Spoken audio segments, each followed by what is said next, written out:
Our Life, 1.4.1.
Hi, my name is Samantha, or as my dad calls me, Samantha. Yeah. See, I can wave now. I'm waving to you guys. Hi. Today, what I'm doing is I'm playing Our Life. We played this the other day, and I want to continue it because we are currently working on the Step 3 DLC moments. The last one that we did was really good, really emotional. So I'm interested to see where this goes from here, what the other DLC moments are. So that's what we're gonna be doing today. We're gonna see Load my slot 2. boyfriend. Okay, this one's called Late Shift. That's the Elan one that we Nicole are starting today, Delaney! It's such a long game. It is a long game. Oh my goodness. Okay, Steam, how many hours do I have in it now? Tell me, Steam. Let's see how many I have. Yeah, because if you get all the DLCs, that doubles the time in the game. It's so long. My total time in the game is 48.3 hours. So, yeah, it's long. It's a long game. Oh, Delaney, hold on.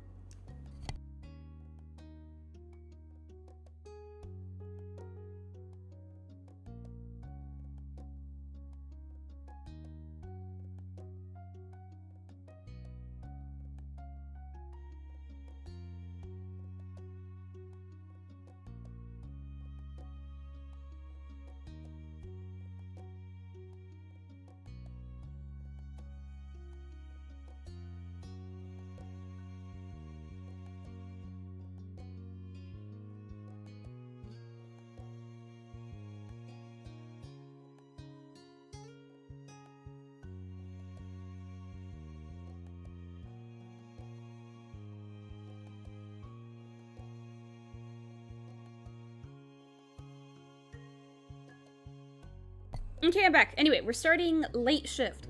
I'm pretty sure that... I think Cove has a job at this point, doesn't he? I think he does. My character doesn't have a job. Oh my god, it's After him. lunch, I don't like him. You ran into Baxter. He just jump scared me. He was more than happy for an impromptu hangout in your neighborhood. Why am I hanging out with this guy? I don't like him. He's not a bad guy, I don't think, but he's girl boss baby. He idly spoke about the first time he bought a shirt online. Apparently, the website hadn't been in English, so he had made do with automatic online translations. That is such a boring story. Baxter, I do not care. His unique fashion sense was eclectic in more than one way. Finding out how he filled out his wardrobe answered some of your questions about his look. He smiled in fond remembrance. Baxter, I measured myself multiple times to make sure I could order the correct size. It wasn't as if I'd be able to ship it back if there were problems.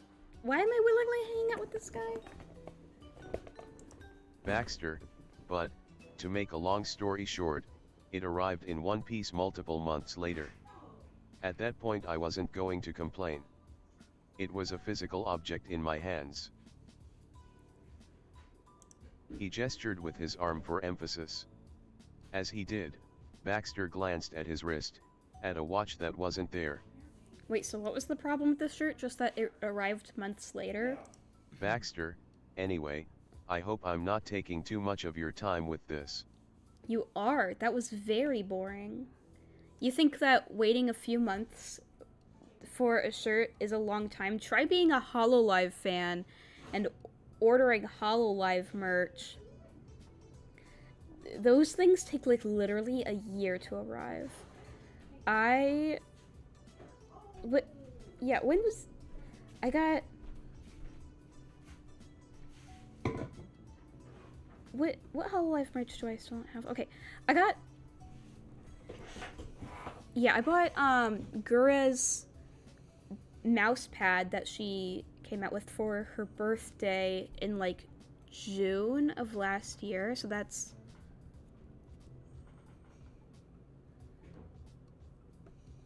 $7 months. Try waiting 7 months for a mouse pad, Baxter. You don't know anything about shipping taking a long time until you've been a HoloLive fan waiting 7 months for a mouse pad. What was it that you got? What was the pad? Who was on it? It was a mouse pad of Gura.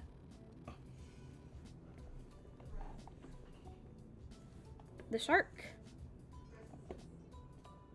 No, not her breast assist. See, the thing is, she has a flat chest, so she thought, you know, guys, it'd be really funny if I came out with one of those mouse pads, except instead of boobs, it was my cheeks. Dropping in to say goodnight and have fun. Open mouth smile. Oh, yo, who's here? Yo! Hello! It's Chowchward! Welcome! Yo, thank you for dropping in. Thank you. That is so nice of you. I hope that you have a good night too. Okay. So Baxter is really boring, and clearly he isn't a HoloLive fan because he thinks that waiting a few months for something to get shipped to you is a long time. When us HoloLive fans have to wait like 7 months. So I saw recently actually that HoloLive, they have it where you can buy their merch from their website now instead of like through GeekJack. Does that mean that the overseas fans won't have to wait as long for shipping? Is that what that means? I don't know if that's what that means. You had a few chores to do, but you were generally free. You weren't worried about it and shook your head. Baxter eased back and returned to chatting. The two of you meandered around the neighborhood, aimlessly walking as you talked. I don't like Baxter. I think he's creepy and lame. Baxter, I saw Cove earlier. He was on his way to work, from what I gathered in a brief chat and from how he was dressed. Sam, yeah. He's working at the old library as an assistant. Cove is working at the library? I am so jealous. Sam, it fits him. He's lucky he found such a nice gig in this town. Sam, Cove likes having his mornings and early afternoons free, so he always takes the later shifts. Baxter, Since you are free, perhaps we could do better than standing here. I'd be delighted to invite you over to my condo to chat more comfortably. He looks so creepy. Should I turn the self-voicing off just so that I can voice him as Girl Boss Baby? Yeah, I'm disabling the self-voicing. Self-voicing disabled. I'll turn it on later. Baxter's condo. You'd lived on this street your entire life, but had never been actually been inside. You were curious about it. Oh, right, yeah, he lives, like, right next to me, right?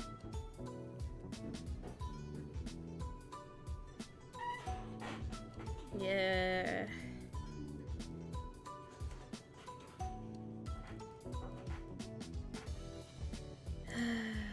Be safe first. I don't wanna, but fine. But I will need to leave before this evening. I have plans to visit Cove at his work too. Of course, Girl Boss Though he's not literally Girl Boss Baby. Of course, I wouldn't presume to keep you. He made a grand sweeping gesture directed at his place and led the short walk over. Is the music loud? Let me turn that down.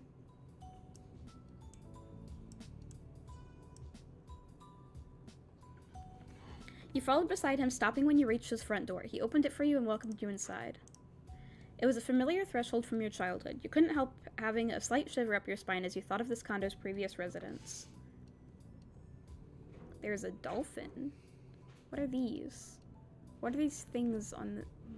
What is this? You took a deep breath as you cautiously stepped into the condo. The first thing you noticed was just how unexpectedly nice and sleek it was. Wait, so I forget. Is Baxter living alone? Is he... He's the same age as me and Cove, right? It was also clean and smelled faintly like some sort of... Oh, I'm yawning.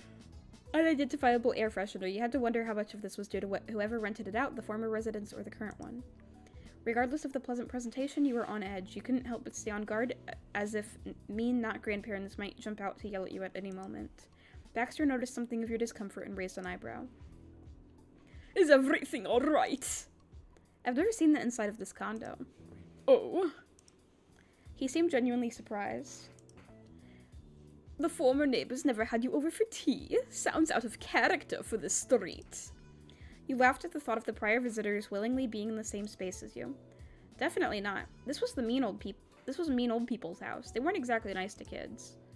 They'd be appalled to know I was in here. Wow, this is amazing. I can't believe I'm actually inside. Aren't you able to date Baxter with the DLCs? Baxter's smile was curled as he ushered you the rest of the way inside and closed his door. I would like to hear more about this. Sounds like there's a story here. He sat on his sofa, first sitting properly before readjusting his position to a comfortably forward crouch. He waved his hand toward his furniture in an invitation to take a seat yourself.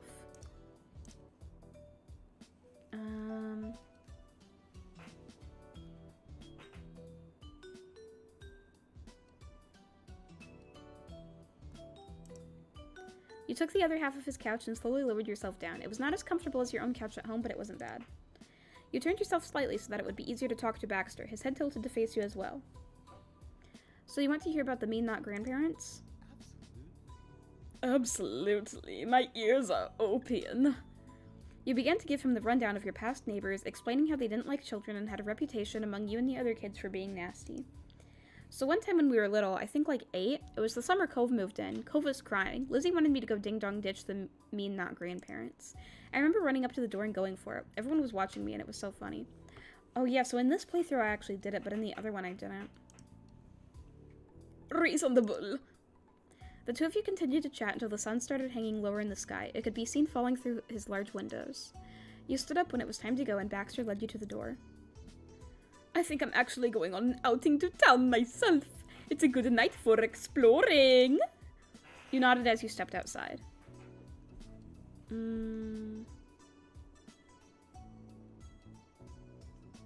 Bye. Goodbye, Sam. You parted in good spirits and walked off. You entered your house and got yourself ready to visit Cove. You were definitely looking forward to seeing him. Lately, Cove had been working more often. You rarely saw him during his shift for obvious reasons. He was busy. That was why it had been a surprise when Cove asked you to swing by. Maybe Cove was also thinking about how much his job had impacted how often you saw each other. Luckily, his place of employment was within walking distance. You wouldn't have to worry about getting a ride. The air felt heated around you, but with enough of a breeze to cool you off. You strolled past familiar buildings, not even having to think about how to get to Cove's job. You had gone down these streets more than enough times to memorize the way. It was easy to just enjoy the brief trip. Soon enough, you reached the local library parking lot. You headed right inside.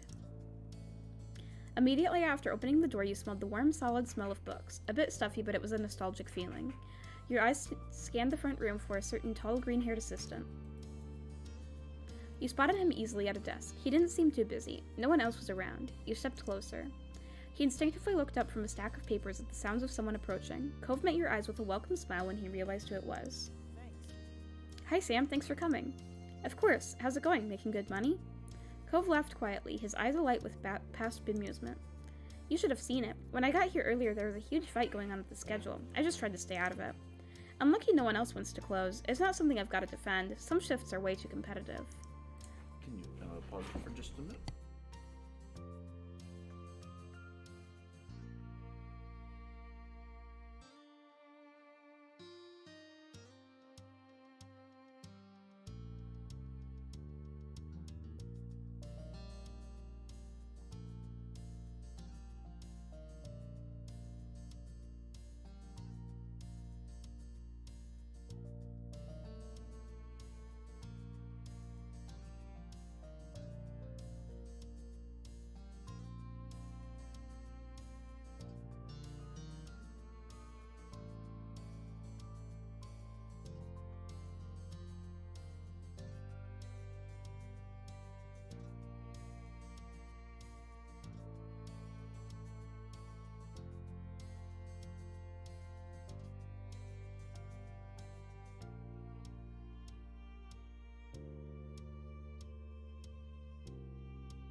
I'm turning the self-voicing back on.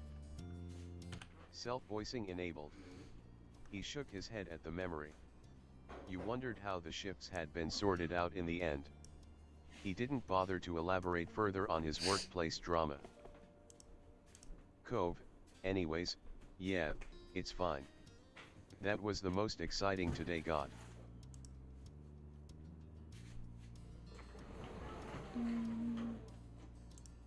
He changed the subject, talking a little more detail about what else had happened during his shift.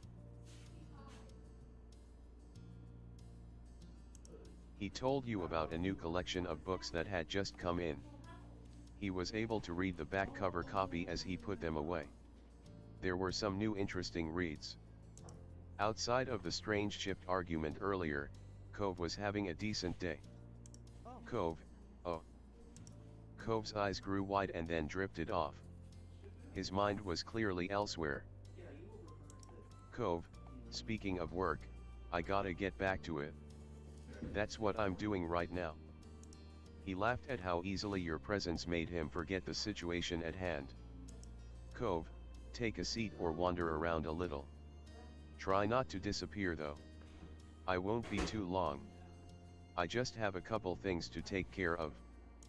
He gave a significant look at the papers he had been sorting through before he had noticed you. Sam, no problem. I can be alone for a few minutes. You found a quiet table and waited. You sat at a table that already had a book and pursued it. You checked out the YA section. You looked around the nonfiction section. You found the mystery novels. I like YA books. There were many fantasy novels mixed in with contemporary fiction. Sometimes while you were browsing, you would run into an older title that had once been in the children's section when you were little. Conversely, some books sounded more adult than others. As promised, Cove swung by again. He stood up straight, the task that had been at hand completed.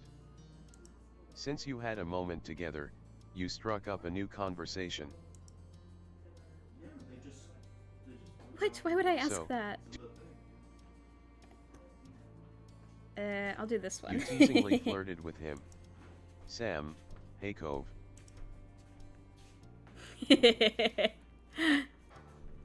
Okay, these are all pretty funny. The first two, I'm torn between the first one or the second one.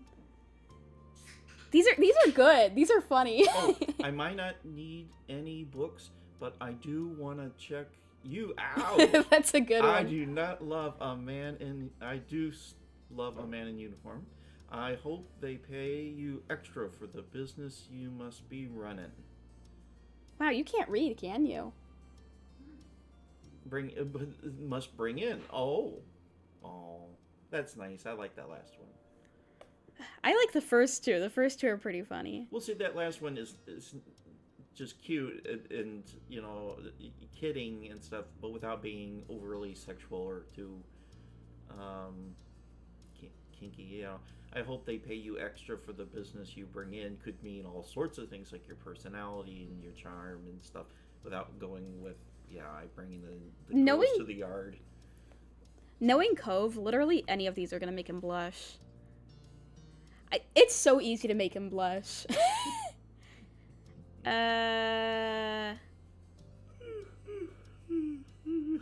Hold on, I'll save. Sam. I'm gonna say the first one. The first one's pretty funny. Cove. Look at his blush. He died in Florida. He was on a comedy tour. Oh. And was it? He was found unresponsive. Cove, seriously. You're gonna say that now? Wait, you don't think that's funny? Sam, there's not a better time that line would work. Yeah. Cove, well, you've said it. I don't know if he's been. He seems annoyed. Sam, yeah, I did. Cove, Wow, and you can be done. And Sam, the governor alright. died from COVID. Sam, oh, actually, It could change things. you were suddenly reminded of your afternoon adventure at Baxter's place. Sam, Wait, remember I the said mean it would not change things, grandparents? but no, it wouldn't. I saw inside their home. Cove, really? What? He looked amazed, like he was just barely containing himself from peppering you with questions. Suddenly, a thought hit him like a brick. Cove, wait. He settled down immediately. Cove, I guess I shouldn't be surprised. The new person staying there is really, welcoming. True. You overheard someone sounding frustrated as they couldn't find a specific book. Cove turned his head towards them without pause, his customer service smile already on his face. He gave you a quick nod and then headed over, disappearing into the labyrinth of shelves. It was a shame your conversations were so brief, but what else could you expect when he was on the clock? Yeah, why exactly did he want me to come here? Because he knew he'd be busy. Seeing Cove acting so mature was different. He was like a real adult and giving service with a grin, at least when he remembered he was supposed to be working.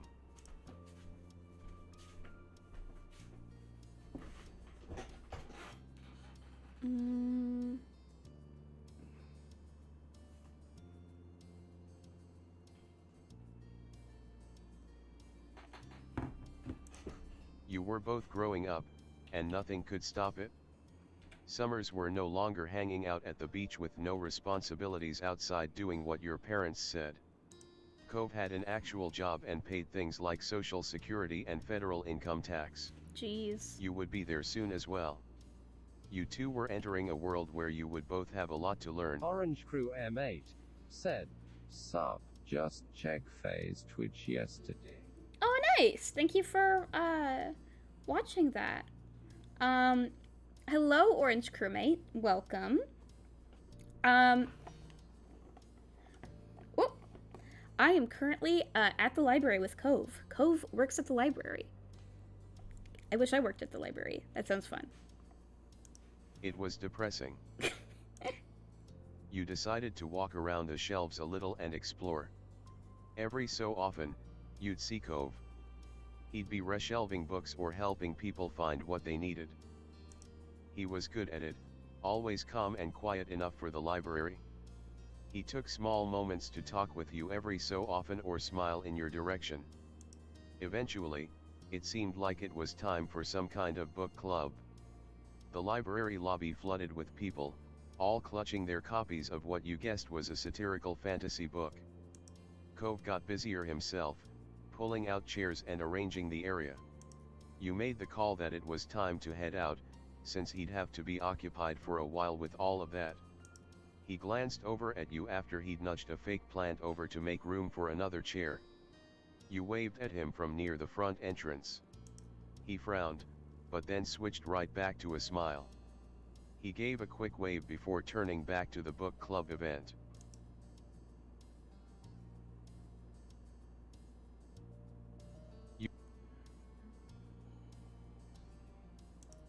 Cove's job wasn't the best place to socialize with him, unfortunately. Wordlessly, you ambled back outside into the parking lot. The evening sun was warm on your skin while you were taking the trip back home. You heard the quiet jingle of your phone and stopped on the sidewalk. Then you pulled it out to check. It was from Mom.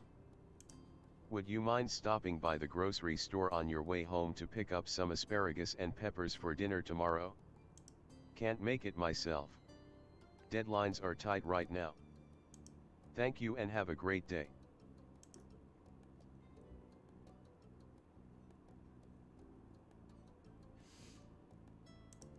It could have been a lot worse. Asparagus and peppers, that was going to be a quick in and out. Easy peasy. You answered back, "No problem. Can do." You weren't expecting her to text back anytime soon, though you did already get a thanks for it. Your phone remained grasped in your hand as you grew lost in your thoughts. Everyone was busy working nowadays. The only other person who wasn't was Liz. And you had no idea how long before that changed.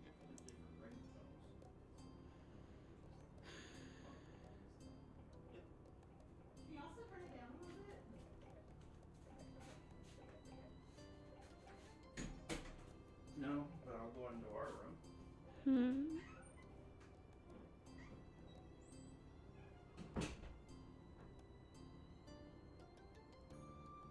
All three of these. All of the first three.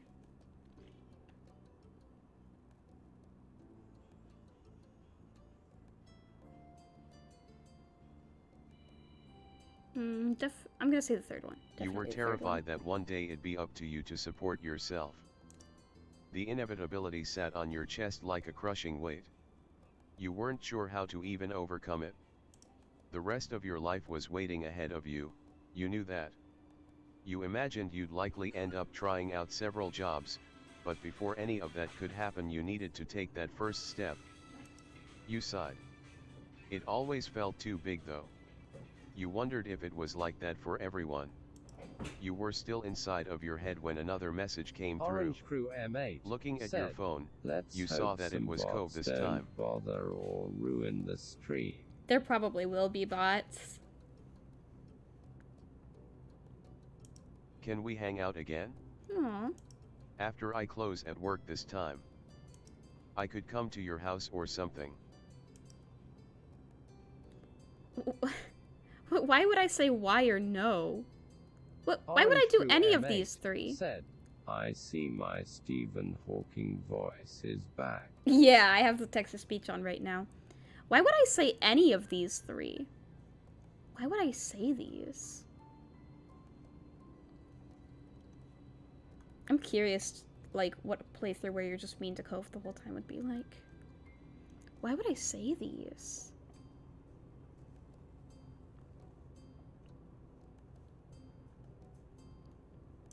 Yeah. Yeah. A fond smile tugged at the corner of your mouth when the next message arrived immediately. Awesome. Thanks. Awesome. Thanks. You were struck with an idea as your fingers hovered to reply. You already agreed to run by the store today. You could meet Cove in town. Actually, I'll meet you at work when you're done. I have to stay out running an errand anyways. Cool. I'll be here obviously. See you later. Smiley face. Smiley face. Smiley face, you finally put your phone away. You realized then that you may not have enough time to get to the store and back before Cove was off. You'd need to return to the library first. But what was done was done. To fill the little gap of space in between your new plans, you decided to sneak Cove.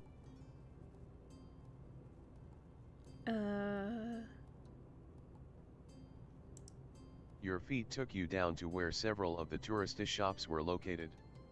It had been a while since you last poked your nose around what they were selling. As you approached the library building, you noticed a figure out front. It was Cove. His silhouette was instantly recognizable to you, even in the dim light of the parking lot. You could see he was smiling eagerly as you got closer. He had been waiting for this. I kiss him. You bounded through the final steps to reach Cove and planted a kiss right on his face. It was too fast for him to respond, but he chuckled approvingly. Sam, we meet again. Cove, hi, Sam. His initial excitement at your arrival deflated quickly. Cove stopped being able to meet your eyes as he spoke more. Cove, I'm sorry for earlier when you were visiting. It wasn't very exciting, was it? What? You don't have to be sorry. Cove, I hope I wasn't wasting your time. Poor Cove.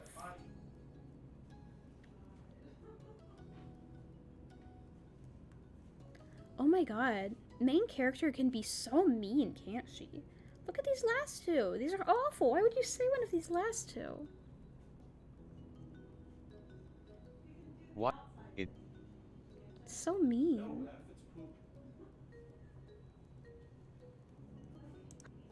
Cove, oh.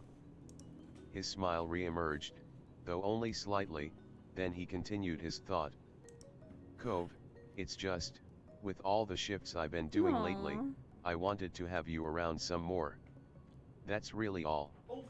It was to make my day better. That's so cute.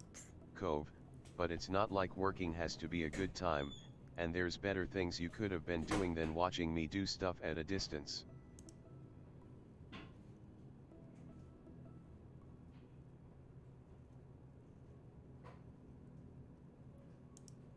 Sam, I'm here for you. You did the best to hide your prior unhappiness and gave Cove a smile. It didn't pass by Cove, unfortunately. Cove, are you alright? Sam, I'm fine. He shot back sternly. Cove, no you're not. Sam, it's not anything you did to me. I get what you were trying to do. Cove, then what is it actually? Your shoulders slumped, he clearly wasn't going to let it go. Sam, I've been thinking about how I don't have a way to support myself. Cove, oh. Yeah. When he began to speak once more, his words were crushingly soft, almost a whisper. Cove, all of this is really hard. I don't know what to do to make it okay. Sam, nobody could make that never be a problem again, not even you.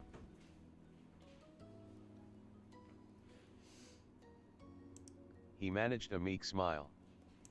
Cove, I could still try. Cove, we'll both try and, hopefully, we'll make it work. Or not even hopefully.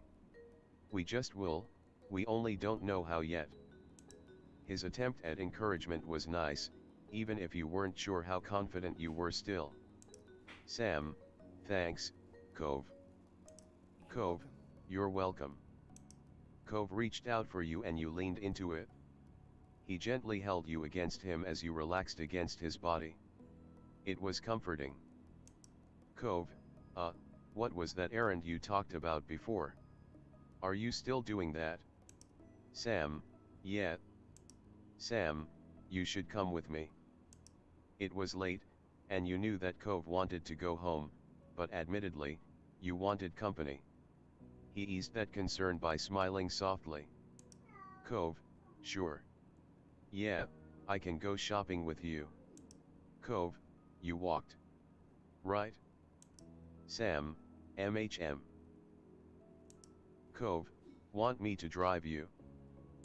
Sam, yeah, that would make things a lot easier. Cove, no problem. Sam, it's nice of you to do this. Cove, not really. I like spending time with you. Sam, thanks. I like that too. Moments later, Cove had his things together and you were both ready to swing by the store. Cove pulled into one of the many free parking spots at the neighborhood 24-hour grocery store. Car doors were popped open, and you got out at the same time. There was a salty smell in the air as the two of you strolled through the dim parking lot. The local burger joint on the other side of the pavement guaranteed the place always smelled like fries. Your eyes squinted at the change of lighting when you made it inside the building. The automatic doors shut behind you. With you truly having arrived, Cove raised his brow curiously. Why does that say French fries? Those clearly are not French fries. Cove, so, what are we here for again? Sam, asparagus and peppers, it's for something my moms are making tomorrow. Cove, sounds good. This'll be a short trip. Sam, You idly scanned the front room for a basket you could use. A full cart wasn't necessary.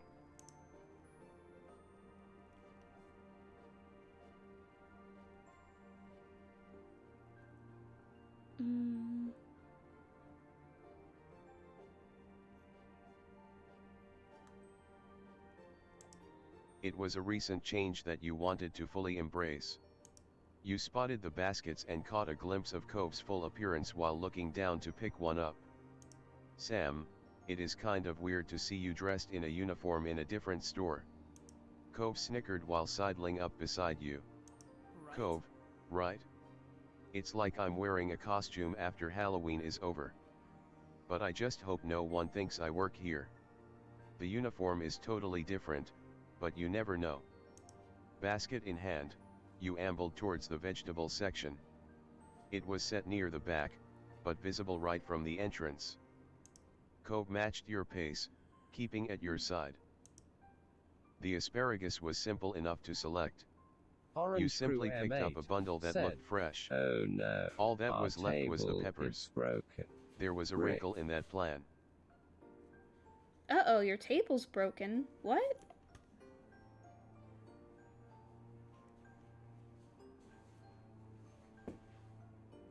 Yeah, what specific peppers did they want? They didn't clarify.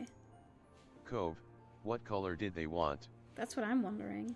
Sam, she didn't say. Cove, then what are we gonna do?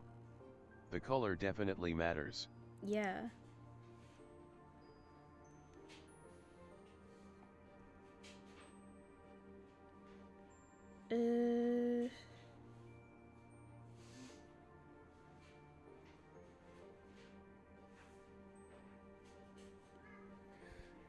If I text her and ask, will she respond right away? He nodded, satisfied with your solution. You tried to fish out your phone while balancing the basket. Cove held a hand out to take it. You accepted the help. With both hands free, you were able to type out a brief message to ask about pepper colors. Then you stared, waiting at the screen. Cove hovered nearby to peek over your shoulder. The replying icon appeared, and you felt Cove lean in even closer. Just the regular green ones is what she sent back. Okay, cool. Cove, alright. That's easy. And he was right. You picked up the requested green peppers, tossing a few into the basket. Produce acquired, all that was left was to go through the line. But as you approached the cash registers, Cove stopped in his tracks. Cove, oh. While we're here, I want to get something too. I need fruit for breakfast tomorrow. Said, hello. Hi, Jonathan. Welcome to the stream. Cove, Oh, let me wave. But what should I have? He glanced back unsurely at the section you just left.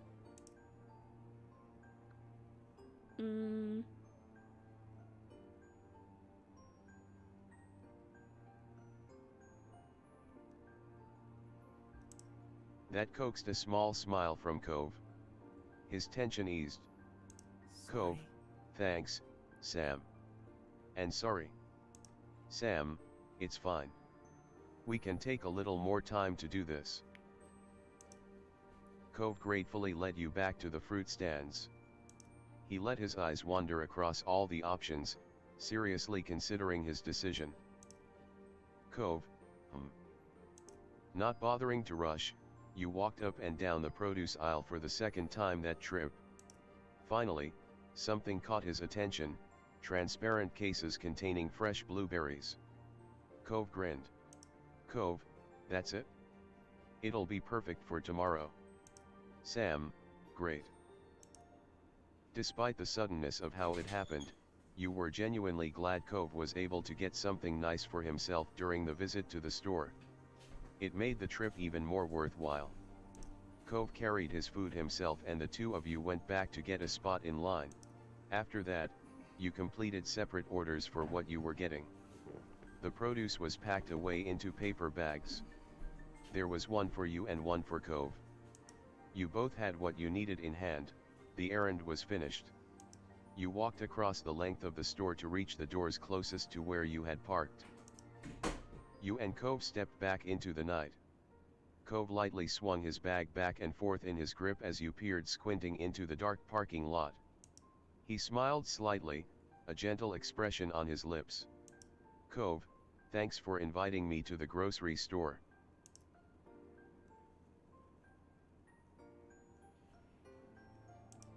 Cove, you're welcome. We should do this again. He's so cute. After a moment of walking further into the parking lot, he sighed mildly. As nice as Cove was about this, he had to be tired after working a full shift. Yeah. Cove, it's been a long day. Yep. Sam, yeah. That very brief exchange really summed it up. Cove shook his head to himself, amusement replacing his worn-down expression. Said, hello. Hi, I am the one. Thank you for being here. I'm playing Our Life, and Cove just got off from work, and we just went to the grocery store together.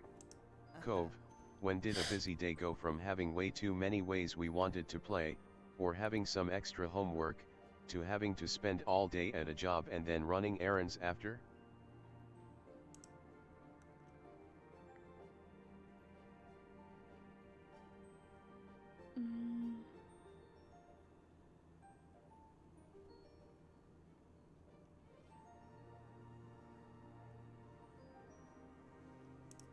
Cove, that's fair. Cove, Cove's eyes narrowed as his mouth opened slightly. He was having a thought. Cove, your moms need this stuff for tomorrow's dinner, not tonight, right? Sam, Cove, and nothing's frozen, so you don't need to get it home urgently or anything. Would you want to go across the parking lot to that fast food place? We could get something. Ooh, Cove and I getting burger. We get burger. Cove, you know it's still open, doesn't matter how late it is. It might be nice. You perked up at the suggestion. It sounded like fun. Nice, Cove and I get burger. Hold on, this is my impression of me eating a burger with Cove. You started speed walking towards it. Cove had to jog after you until he caught up. He chuckled and then raised his bag of groceries. Cove, maybe we should deal with these first? Sam, oh, right. Cove, let's drop the groceries off, then we can go. You agreed, and Cove strolled over to the cars, buoyed at the thought of something to look forward to.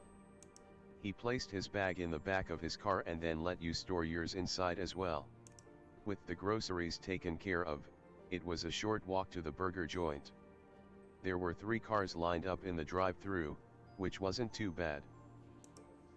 You had to go all the way around the building to get into the front entrance, but soon you were under another set of bright fluorescent lights.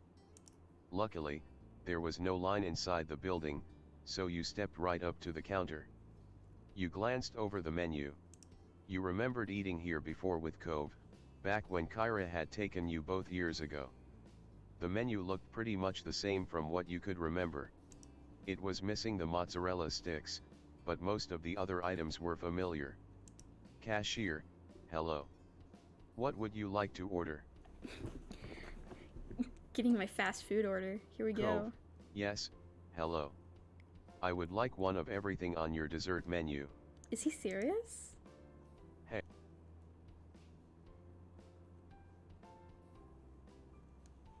This is what I said. Are you serious? He brushed a hand against the back of his head and his polite smile for the employee bent. Cove, Mom rubbed off on me. He was reminiscing on that visit too.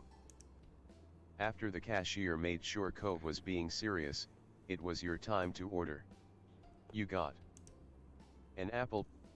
Okay, so this is a lot like what there was before. Nothing? Why would I get nothing?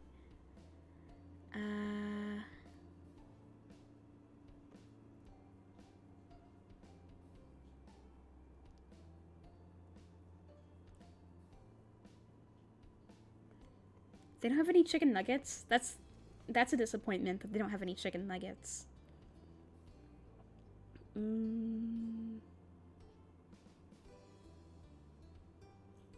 Burger. A hamburger. With cheese, obviously. French fries, obviously.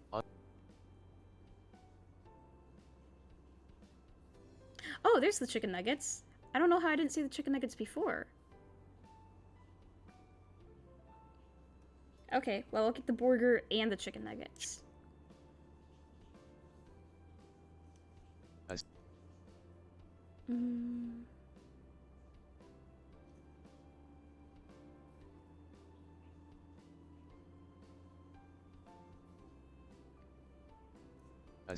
A milkshake. Oh, I didn't mean to click the milkshake, but I don't think there's a way to undo that. Wait, is there? Oh, you can. A milk. Okay, you can undo that.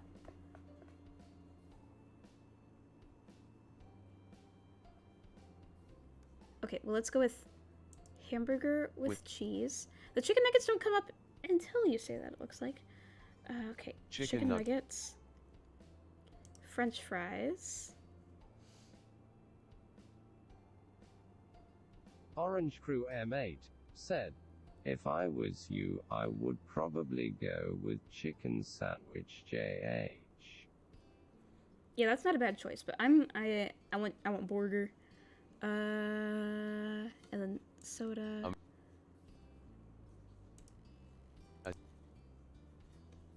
That's a pretty big order, but I remember in step 2, I am the one whenever we were with said, Kyra, I ordered a lot too. Imagine if set his order at Dairy Queen.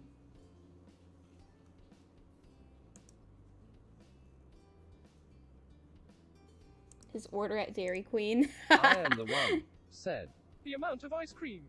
Yeah. That's a lot of ice cream. And that was all. Cove gave you a little thumbs up. He wasn't the only one indulging. Very true. You wrapped up the ordering process, paid, got the number 264, then claimed a table. Okay, guys, remember 264 for me. You sat down across from Cove in a booth where you had a good view of the front counter. It was nice to have the pick of the place.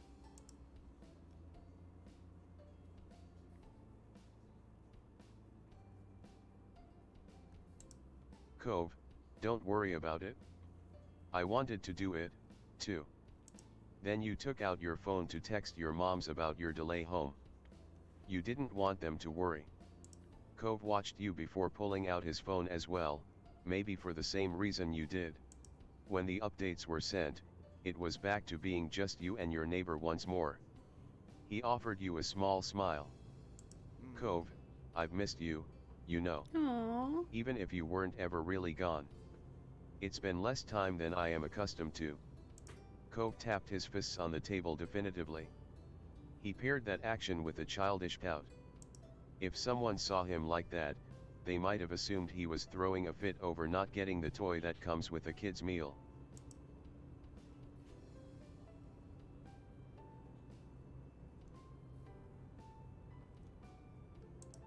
He beamed at you sincerely, a ray of sunshine in this late-night food trip. When the number was called, Cove hopped up from his seat before you could react. Cove, I've got it. Save our spot.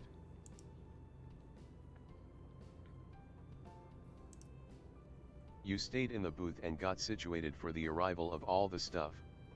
You checked over the table and moved your phone to the side to make sure there was a clear space. Cove returned with 2 trays in hand, a great bounty of food. He placed them down carefully, being extra cautious with the tray that held his milkshake. Cove, I'm back. Sam, thanks. I appreciate having the nice sit-down restaurant experience. Cove, it's no problem. Cove didn't hesitate before digging in. He took a large bite of his cookie and immediately sipped his milkshake. Oh, look at my boy. Look at my beautiful, wonderful boyfriend. Yo, look at the CG. I love the CG. This is a cute CG. Hey, Cove. Can I have a sip of that?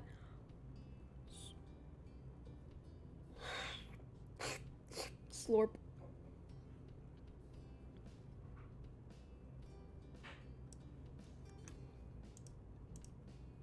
Then he took a spoon and sampled his sundae with an approving hum. He made an attempt to follow that up with a bite of his apple pie as well, but bailed with a distressed look on his face. You tilted your head in a silent question. The apple pie isn't good. Cove, hot. Oh, it's hot. He switched back to the milkshake, taking a dedicated slurp. Cove sighed at the cool relief it brought. You also started to taste yours. It really wasn't bad. In only a minute, Cove's cookie was gone. You wouldn't be surprised if the milkshake wasn't far behind.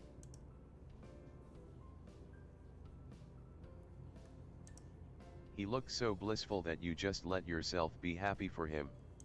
He noticed your expression and smiled back at you as he sipped his milkshake. Cove put down his drink after that and cautiously picked up the apple pie once more. He looked it over seriously, no doubt checking the temperature of it this time. He met your eyes with the most serious expression he could muster. Cove, do you think I could eat this entire thing in one bite? Yes, I probably could too, honestly. I mean, yeah, look at the size of that. And compare it to the size of his mouth. I bet he could do it. I think he could do it. I could probably do it. Ow! See, look, I did it. I bet he could do it. You snorted and he burst out laughing as well. You felt so glad Cove agreed to come along with you on the initial grocery trip and equally happy you accepted his invitation here. A little time off your feet, a little something to eat. You felt more energized than before. You continued to chat, mess around, laugh, and enjoy yourselves. For the first time Jonathan that night, Better you felt like you weren't after totally grown up you're now after wanting all. to go to DQ and get a parfait. Yeah, this seems like a Dairy Queen ad, honestly. Our Life Beginnings and Always, sponsored by Dairy Queen. Samantha wants Dairy Queen now. That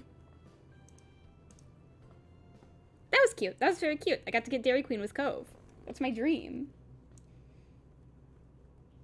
Alright. I wonder if we can get all 3 of these done tonight. All that would leave us would be step 4, right? Okay. Well, let's get Serendipity done. Let's do that one. Serendipity. Light filtered down through the leaves of an oak tree overhead, casting speckled shadows on the sidewalk all around you. There was a drop of sweat slowly making its way down the side of your face. You flicked it away with your thumb, slowing to a stop in the cool shade. The day had you out and about in town, in no hurry to go anywhere in particular. You had just gotten something to eat and there was nothing planned for the rest of the afternoon. I do need a Dairy Queen outfit. That's a good idea. That's a very good idea. I actually, in real life, so, I have a Dairy Queen uniform. I've never worked at Dairy Queen, but I do have it because I found it at like a yard sale or something one time. And I was like, yeah, I want that. So I have that, funnily enough. I could pretend to work I'm gonna use that to sneak into Dairy Queen and pretend to work there and use it to steal the ice cream. I can steal the... Yeah, I will actually work at Dairy Queen and steal the ice cream. That's a pretty good idea, too. I'd get fired for that, but I'll still do it. I will steal...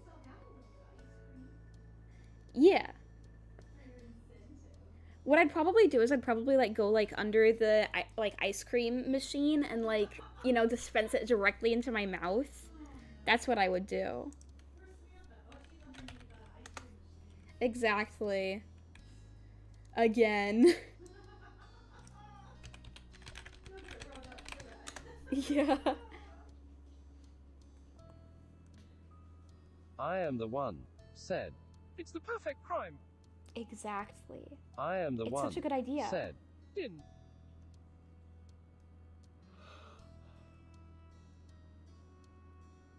I went on Jonathan Booth. Better said.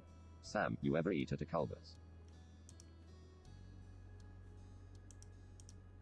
I am the one, said. Don't mind me just making sure the ice cream didn't go bad. I am the one, said. Lol. Yeah, I'm just inspecting the ice cream. Just doing a taste test. Culver's? Yeah, yeah, I have. I have gone to Culver's before. Honestly, I didn't like it as much as other places. Yeah. I definitely prefer, like, a Dairy Queen and other places. So...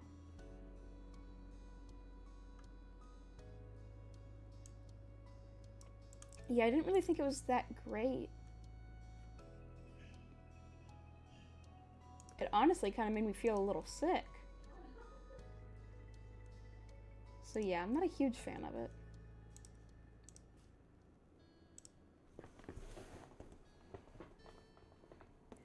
Bing, bing, bing. Your moms were at work, and Liz had left early in the morning to do something. You had no idea what. You took out your phone, idly noting the time when it started to jingle, the screen lit up in your hand.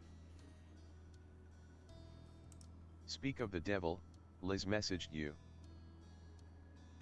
Come home ASAP. Uh-oh, is it an emergency? Before you could even begin to question why, your phone Orange went Crew off again. M8 said. I accidentally say pee and I drink a unique urine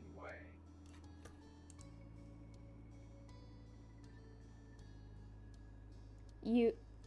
I'm sorry, what? I accidentally say pee and I drink a unique urine way. You said pee and then you drink urine? Okay. Wow, I fell. Okay, I'm good. Nothing bad, Orange but you Crew have to M8 see this, so come said, back already. Say like that pizza you gave me.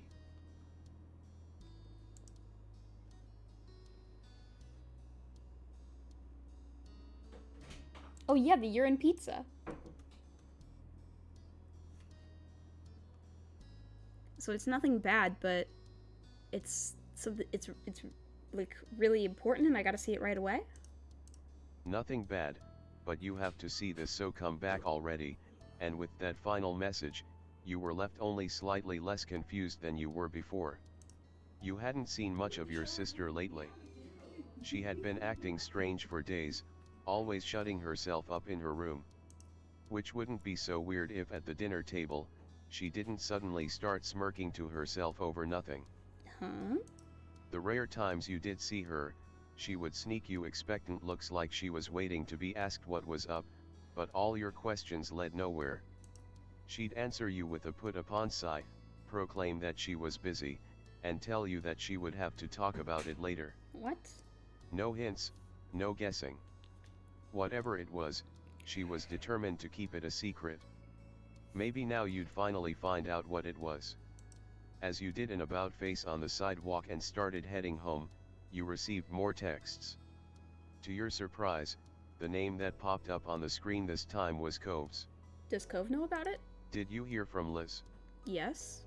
About some urgent thing you have to see? Yeah, did she message both of us the same thing? About some urgent thing you have to see, she messaged Cove too. You weren't surprised, Liz teased him about it, but he was like family. However, you were struggling to understand how he fit into Liz's surprise. Yeah. Yeah, Liz sent me the same thing. Yeah, Liz sent me the same thing, his reply came only seconds later as you waited to cross the street. I figured she would. Are you going to see what's up? I'm walking there now. Me too. Me too. Glancing up, you saw that the light had changed to a walk sign while you were busy texting. You hurriedly wrapped things up, texting Cove a quick goodbye before crossing the street. It was fine. You'd be seeing him later anyway. Not expecting any more messages, you put your phone away so you could walk without having to worry about tripping over the curb. Thankfully, it was a short trek home and soon enough, you were walking up your street, the familiar face of your house already in view. Thinking of what might be waiting at home. And the more you learned, the more questions you had. They were all buzzing around in your head, too many to try to pick out and make sense of. Lost in your thoughts, you almost didn't see who was walking further up the street, Cove. Even from the back, the bright sea green color of his hair was unmistakable. You quickened your pace to catch up to him, the scuff of your shoes loud against the pavement. He heard it instantly, not missing a beat as he turned towards you and slowed his steps in sync. What do you know about rolling down in the... Cove, hey Sam. Sam, hi. Here we are, at my house. At that, Cove gave you a wry smile. Cove, here we are. It sounded almost like a question, wondering why the two of you had been summoned there. Cove, any ideas on what Liz wants us for? You shook your head. The situation was out of character for your sister, anything could happen. Cove, well, I guess we should go in and find out. Taking his cue, you grabbed your keys and opened up the front door. Cove trailed behind you as you entered. You walked through the open door and peered about, not sure what you were looking for. From the entryway, you could see Liz pacing across the living room, her smiling gaze intent on her phone. You had caught her just as she had completed a turn. Behind you, the door clicked shut. The second she heard it, her head darted up to your direction, her features lighting up at the sight of you and Cove. Liz, you've arrived, and together too. That's perfect, just perfect. She flashed you a radiant smile. You could almost see her limbs vibrating as if she was poised to pounce. Cove raised an eyebrow at your sister's bizarre behavior.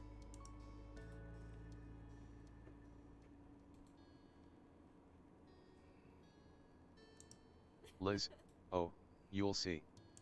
Liz's eyes narrowed with a mischievous glint and she let out a little cackle. Liz, so lately, I've been hard at work on a little plan of mine, and you two get the honor of seeing it all come together. Here it is. Liz, surprise. She lifted a hand in the air to present. Ta-da! The very comfortable but completely mundane living room. What? In the resulting silence, you and Cove glanced around again, and then made eye contact with each other. His face mirrored your bafflement. What, did she clean or something? Jonathan Then suddenly, Vetter said, another voice "Pretty rang nice out in the looking room. dress the sister has." Oh yeah, she's really pretty. Surprise. Does she have a boyfriend? My guess is that she has a boyfriend. Or then again, knowing this game, maybe a girlfriend. But my guess is that she has a boyfriend and she's introducing us to her boyfriend. Is that it? Cove, Cove flinched at the shout, his shoulders shooting up to his ears. Laughter came from your sister, as well as from the other side of the room. Or maybe it's Shiloh. Do you think it's Shiloh? It might be Shiloh. Your It head was whipped around just in time Shiloh! to see a familiar figure with a freckled face and a purple cap springing up from behind the back of the couch. I figured it out at the last minute. It is Shiloh. But, like, how? We talked to him earlier, and he did not remember her at Orange all, Crew so... M8 said, "Guys, I have a question. Why is TikTok cringe?" Because... there's a lot of cringe people on there. But, I mean, to be fair, you can say that about pretty much every app or social media, so... Cove's mouth fell open, recognition immediately coming to him. I thought Shiloh didn't remember us. Cove, Shiloh. Shiloh, hi Cove, hi Sam. Shiloh greeted the two of you so casually, like he'd been gone for 10 days rather than 10 years.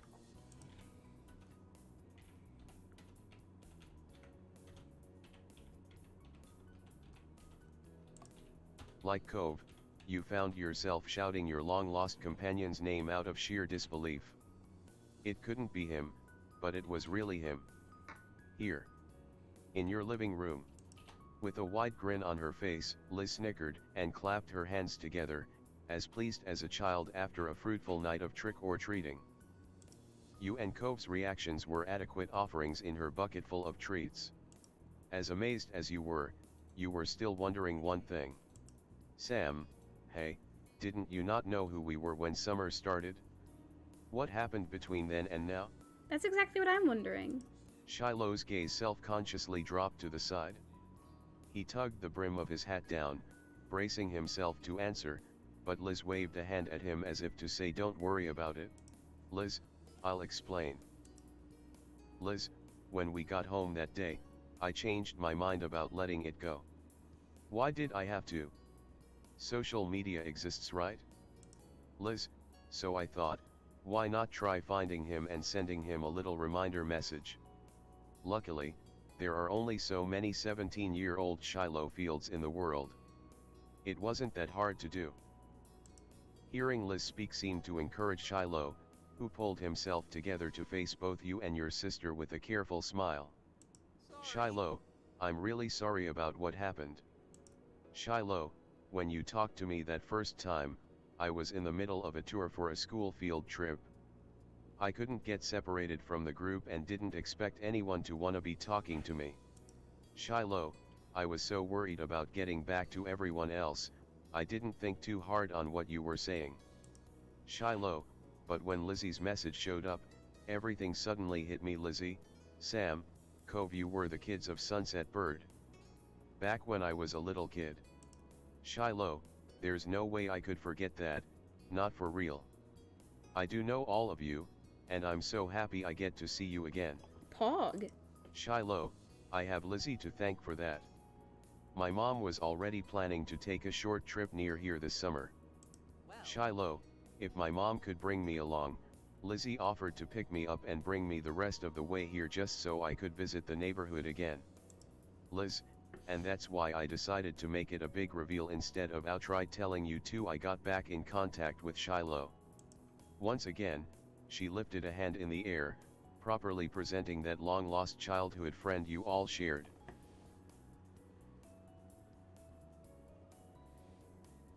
Ta-da! Okay, wait, let me do it. Ooh. Let me lift a hand in the air like she is. Ta-da! Shiloh! Liz, so, ta-da.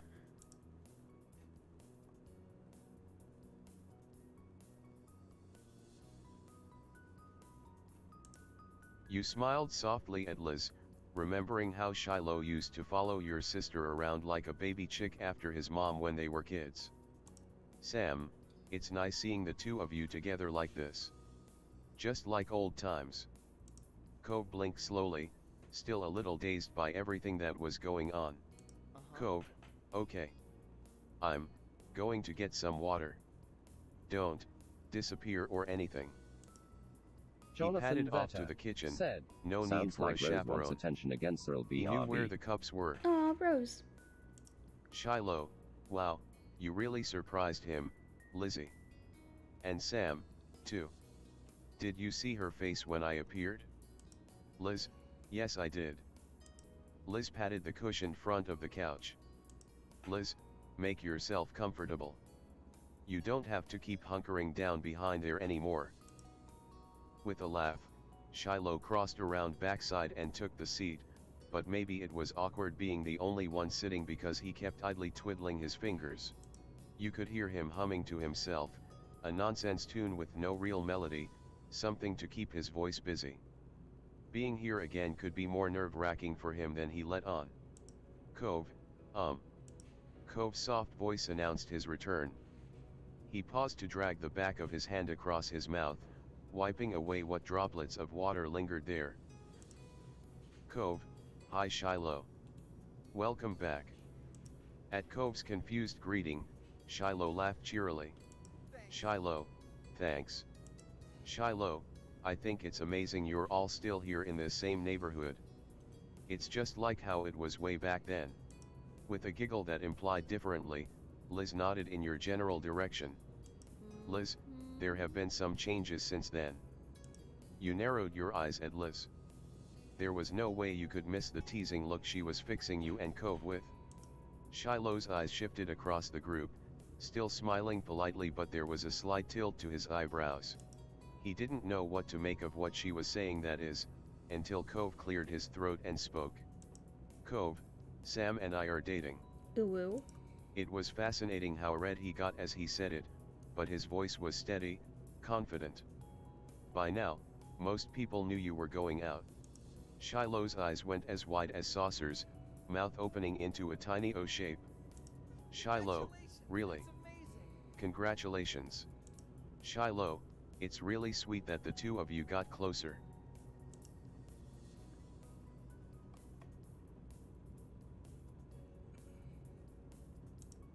He hooked his fingers around yours, returning the smile with a crooked one of his own, as easy as anything. Shiloh sighed happily at the moment as Cove raised an eyebrow and gave the room a considering glance. Cove, hey, this is where we met the first time, remember? Cove, right after I moved in, me and Sam were brought down right here to have a playdate with you. Shiloh, yeah. Shiloh laughed, his eyes downcast as he fiddled with the corner of his collared shirt. Shiloh, we almost didn't meet in the living room cause you wanted to jump out the window to get away from me. Cove cringed at the memory of his younger self being pushed back to the forefront of his mind. His mouth going tight, he awkwardly looked away from Shiloh. Cove, you have a good memory. Oh? Shiloh, oh, I don't think so. Seeing this place again just brings lots of things back. He clapped his hands together, an idea suddenly coming to him. Shiloh, but hey, now that our group is together, would you want to go out and visit some of the old places? I've been hiding in the living room since I got here. Liz wasn't afraid to laugh at herself, bringing a hand to her chest to silently take the blame for that. Liz, I'd love to. Cove, yeah. Without missing a beat, the others turned to you for your answer.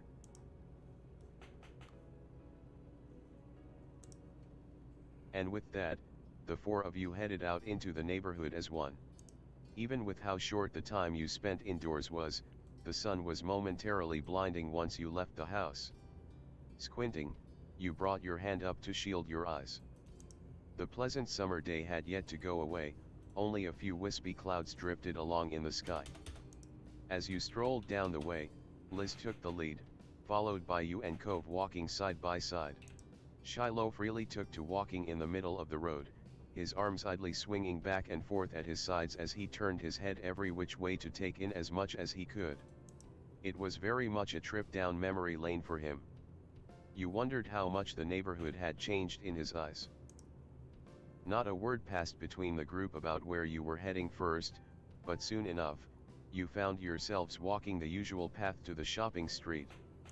Before you reached it, the sounds of it did a collective of sandals tracking sand, the shrill calls of seagulls, the overlapping conversations of beachgoers, and random strains of music from various stalls. Shiloh, wow. The odd gasp had come from Shiloh. His eyes were all lit up. Shiloh, were there always so many different stores in one place? Is it just me or does he have yowie hands? Shiloh. Yeah. Liz, yeah, of course. See, Liz also thinks that he has yowie hands. Shiloh, wow. I can see why so many people come here. Shiloh, hey, do they still have those nice little ice cream stands? Sam, of course they do. Shiloh, yay, we should get some. It'll be my treat. Liz, thanks, Shiloh. Ice cream sounds perfect on such a hot day. Shiloh, how about you, Cove? You could see that unlike Liz, Cove was struggling with the decision, brow wrinkled in thought. Finally, a hesitant smile appeared on his face as he settled on keeping to the spirit of the special occasion. Cove, yeah, sounds good to me. Shiloh, awesome. And Sam? Well, obviously I want ice cream.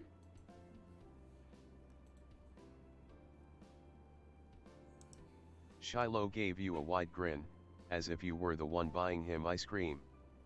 The four of you continued to walk as ice cream plans were further discussed. Shiloh, are you getting a popsicle, Lizzie? Liz, yes. Hearing that, Shiloh smiled shyly. Shiloh, I thought you might still like that. Shiloh, I'm gonna get an ice cream cone. Shiloh began to turn towards Cove, but before he could ask, Cove offered up his choice. Cove, I'll get an ice cream sandwich. Sam, I'm gonna get. Considering how much we're talking about this, I feel like we're gonna get there and like the ice cream stand's gonna be gone or something.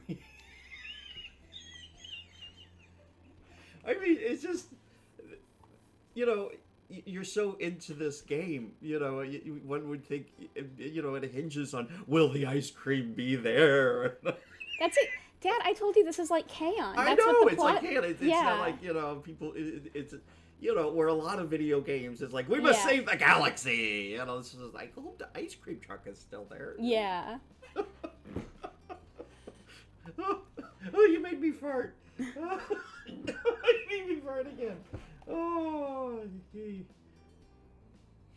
Okay, well, I'm gonna get an ice cream sandwich. Cove, it's a good choice.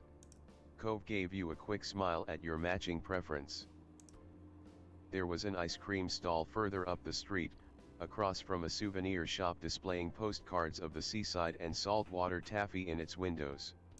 The stand itself was already hard to miss with its pastel pinks and blues and its eye-catching poster boards listing every individual flavor. It was impossible to ignore once the catchy little jingle playing from its speakers was added.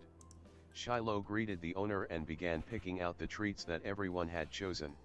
He paid for them, before handing them out to their respective owners. Sinking your teeth Don't into worry, your guys, we got our ice cream. sandwich, There's no conflict. You relished the sweet chill it left in your mouth. Liz was right. This was a perfect treat for a summer day. Around you, everyone was eating at their own pace. Liz held her popsicle away from herself, careful not to let it drip onto her dress. Knowing Cove, he's probably gonna eat the ice cream sandwich in one bite. I would too. She was trying to go about eating it as delicately as she could while Shiloh dug into his. You counted only 2 or 3 bites before Cove had devoured his sandwich. Shiloh laughed, also noticing the way Cove inhaled his food. Cove ate the ice cream sandwich in 2 or 3 bites. I could do that. Shiloh, it's already finished. Cove shrugged a little in reply, his attention more focused on crumpling up the sandwich wrapper in his hand. Shiloh, Hey, so, who is it we know what have you been that's doing never had around an here ice cream since I've been headache? gone? Me? Okay, so I thought it was you, but I wasn't 100% sure. Anyway, yeah, you've never had an ice cream headache, right? Eaten. It's my ice- superpower, yeah. And have you attempted to get one, like intentionally, like just eat a lot of? If ice I cream? had ice cream right now, I would show you. I would eat it as quickly as possible and demonstrate. You know what? I think you should get me ice cream so that I can demonstrate. Do we have any ice cream? I don't think so. No. Yeah, go get me ice cream somewhere. I can't drive now for a very good reason. Oh. Mom, Walk I to the gas station. No, I don't want to go outside it like this either. I'm not getting it. no, but I need to demonstrate. Yeah, the That's why you need to demonstration learn how is to so drive. important. I'm afraid this is falling on your shoulders. You can go get ice cream. But We if don't have you anything- guys are the ones who want to see the demonstration, then... Yeah. I want to see it that bad. Aw. Well, you know what? If a fan would donate $20, I think that could motivate us to go to the gas. That is station. true. Yes. Splinters, who here wants to see me eat an ice cream? Half a gallon of ice Yeah. cream in like 5 minutes. Or Yeah, whatever, who wants to see me eat ice cream as quickly as possible? An healthy, diabetic infused amount of ice cream. Yeah. To test if she can actually feel ice cream headache. So she's never had an ice cream headache before.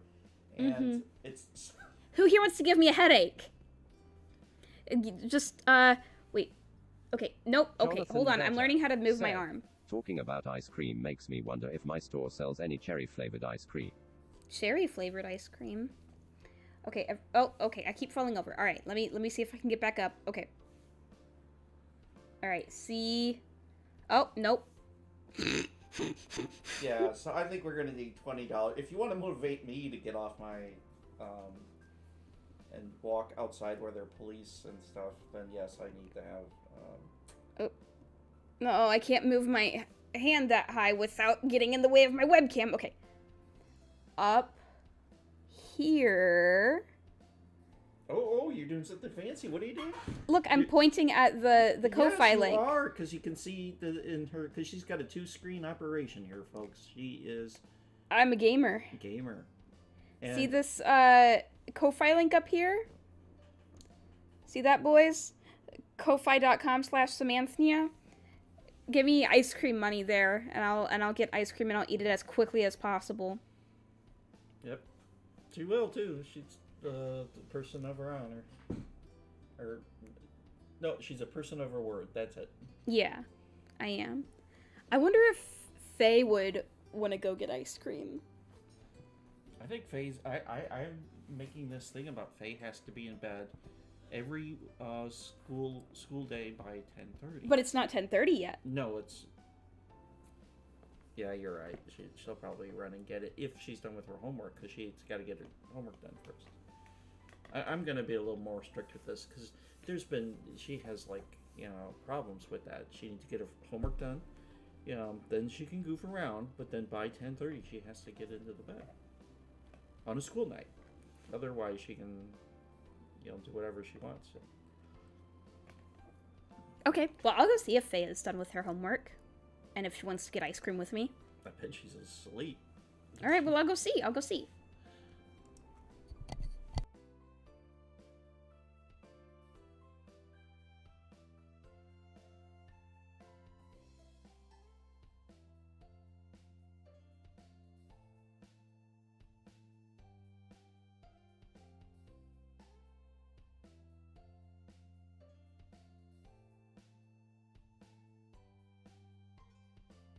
Jonathan Vetter said, I managed to extract a few purrs out of Rose.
Hi guys, I got $5 from Faye, so I'm gonna go run really, really fast to get some ice cream for both me and Faye.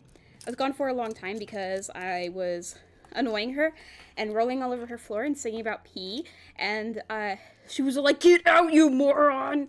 And so yeah. Now I've got money, so I'm gonna get both of us ice cream, and I'm gonna eat the ice cream really, really fast so that I can impress you guys with just how fast I am able to eat ice cream without getting a brain freeze. Are you guys excited? You better be excited.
Hey guys, Samantha has returned. She has brought the ice cream. And soon you will get to see just how quickly she can eat it.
Hello, guys.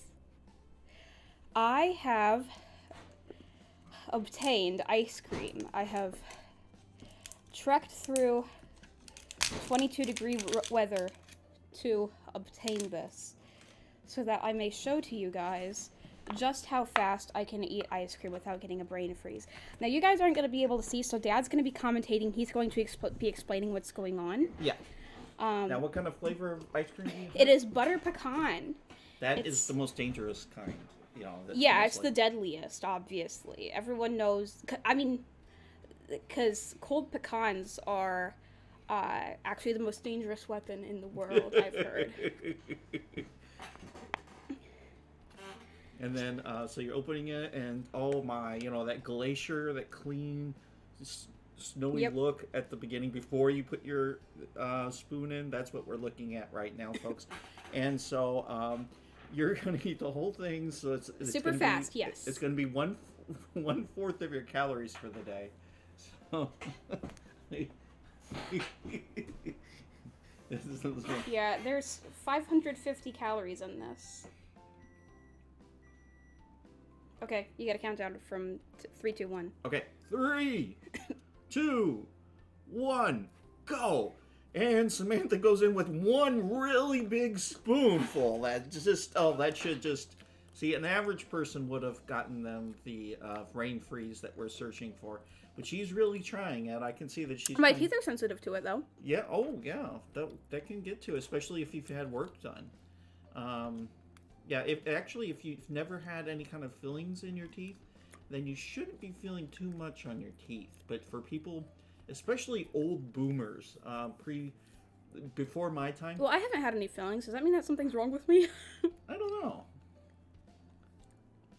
Should I see a dentist? No, that's not true, because we've had, you know what, when we're out and it's really cold out, like, you know, below 0, people do have achy teeth, so, even though they don't have fillings, so I think that's what it could be.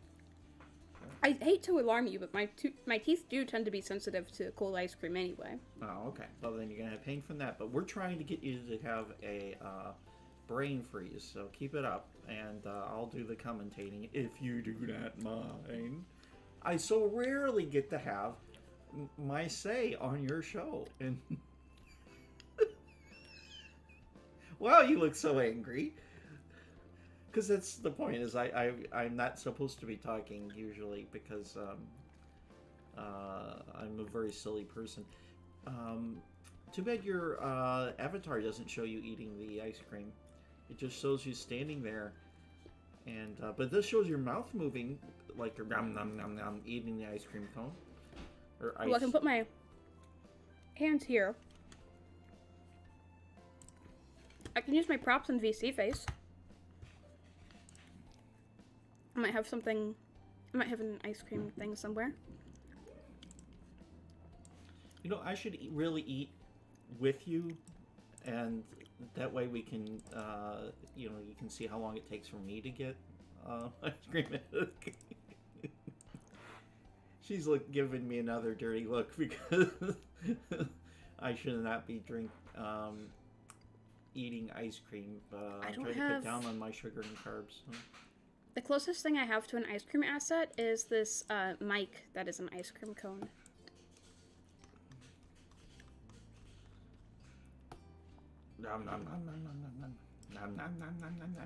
Sure, it'll impale me, but that's okay. Yeah, that's alright. Oh, it's like, no, it's behind your boob. See, you're holding it together with your arm and your boob. Oh, maybe I can hold it. Oh, whoops. I just deleted it. There you go. I'm holding it. Whoa. With your cleavage. Exactly. I'm holding it with my boobs. Okay, it looks like I'm on a stripper pole with ice cream on it. Well, actually, that makes stripper poles more attractive. Oh.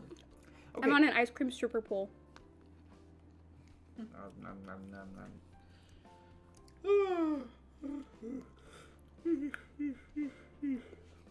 I am trying to go, trying to get rid of sugar from my diet, and I've got usually have boxes of aspartame to replace whatever I have. Oh, I couldn't find sugar-free either ketchup or sugar-free barbecue sauce.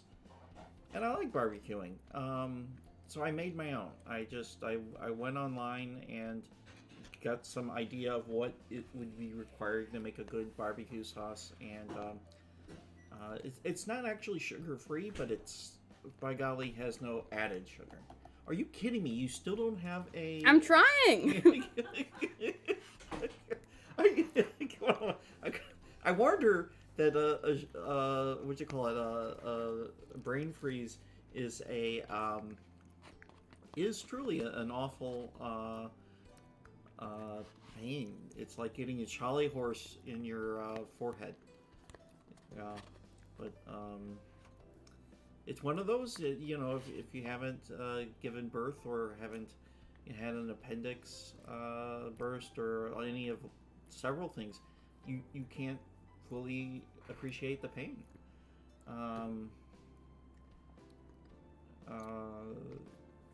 So that this is an experience for her if you can get it. This isn't my first time trying. Yeah. Okay, it looks like you're about halfway done with a... What size is this? Like a half pint? What do you call this? That would be about right, half pint.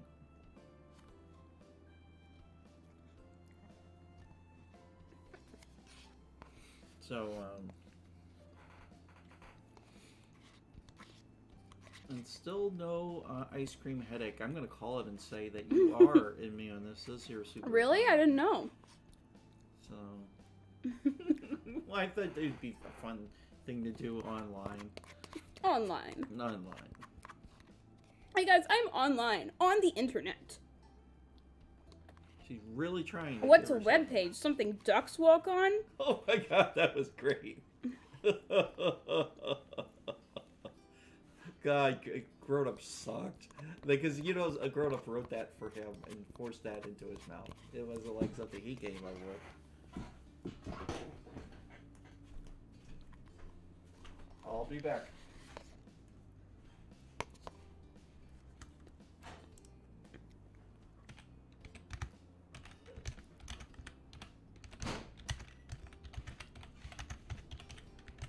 I forgot I cooked something in the microwave. Oh. How close are we to the end here? Of your ice cream eating. Okay. I'm actually looking up. Is it true that some people don't get brain freeze? Although everyone has a trigeminal nerve, not everyone experiences brain freeze. It's thought that perhaps some people's nerves may be more sensitive than others. Yeah, I'm not a sensitive snowflake. Yeah. You're tough. Yeah. Those who experience brain freeze can also be more likely to experience migraines. Oh. That's interesting. Ugh.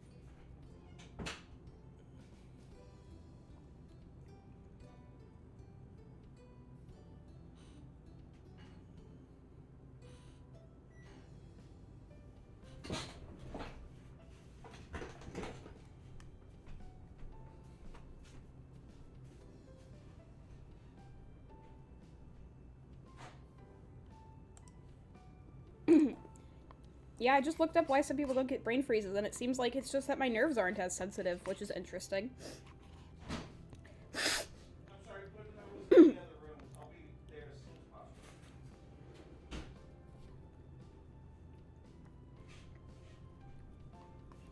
I'm sorry, what did you say? I was just reading about brain freezes and looking it up and stuff, and apparently some people just have less sensitive nerves. That makes sense. There's different tolerances for everything, isn't there? One of my daughters because is going to be is good news, is now old enough that she can get a shot at her school, which is something we're going to be doing soon, and the booster. She of course had the other shots, but now she'll have the booster. Now she doesn't like shots, but she'll woman up for this because it's really important.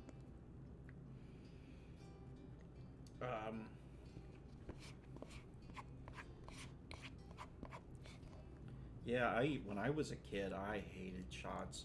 And you know what? It made it so much harder for me, because if you stay still and don't wiggle around, the needle doesn't hurt as much. But of course, I would buck like a, pony when I got the shot in my rear end, usually.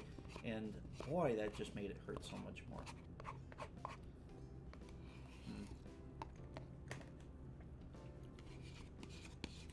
We, United States of America and the world beat polio with vaccines. I think eventually we'll beat it. We'll beat COVID with them.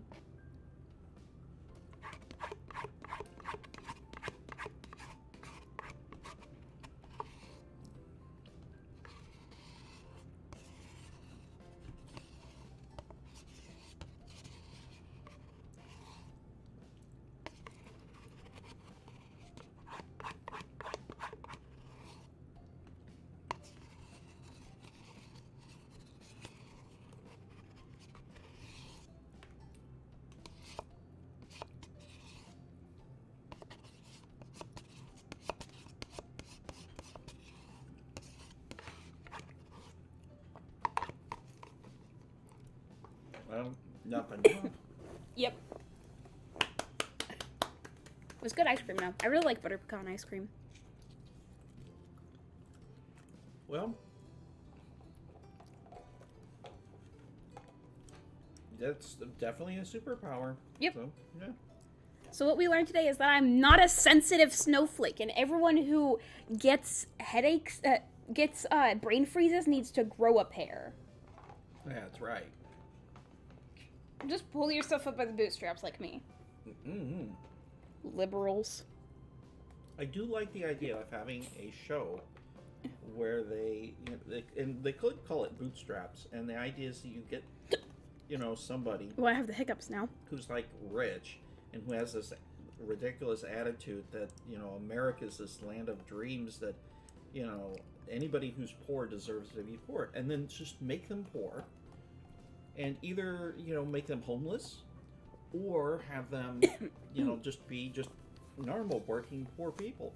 And he says, okay, now your job is to become a very rich person by the end of the year. We'll give you a whole year to do this. And just watch as the person remains homeless for another 2 months and then just quits because he's a big baby and can't handle it. So, yeah, that would be a wonderful... Purple's sitting on my controller, my Leap Motion controller. He wants his butt to be tracked by it, I guess. Maybe he's sitting on it because it's warm. Alright, well, let's talk to Shiloh. So what have you been doing around here since I've been gone? Liz, well, I already told you about me attending college away from here, so I don't really live here anymore. Liz, but to be more specific on my life, I'm pursuing a degree in architecture. Shiloh perked up at that, his mouth falling open in awe. Shiloh, amazing. Thanks. Liz, thanks. Liz, actually, I was thinking about it, and the first time I really decided I liked buildings and building them was when you and I would make sandcastles out on the beach. Aww. Shiloh, Lizzie. At such a sincere admission from your sister, all Shiloh could do was blush and lower his head, too flattered to know what else to say. Cute.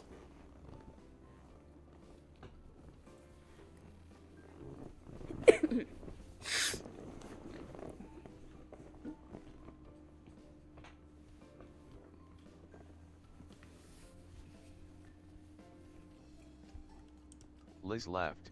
just as flustered though she had been the one to say it. The atmosphere was awkward, but not unpleasant. Shiloh shyly glanced over at you and Cove. Shiloh shyly. Shiloh shyly. Shiloh, then, what about you two? What have you been up to? Oh. Cove, me and Sam just graduated. High school, I mean. Yep. Cove, I've got a part-time job. I volunteer at this organization to clean up stuff, things like that.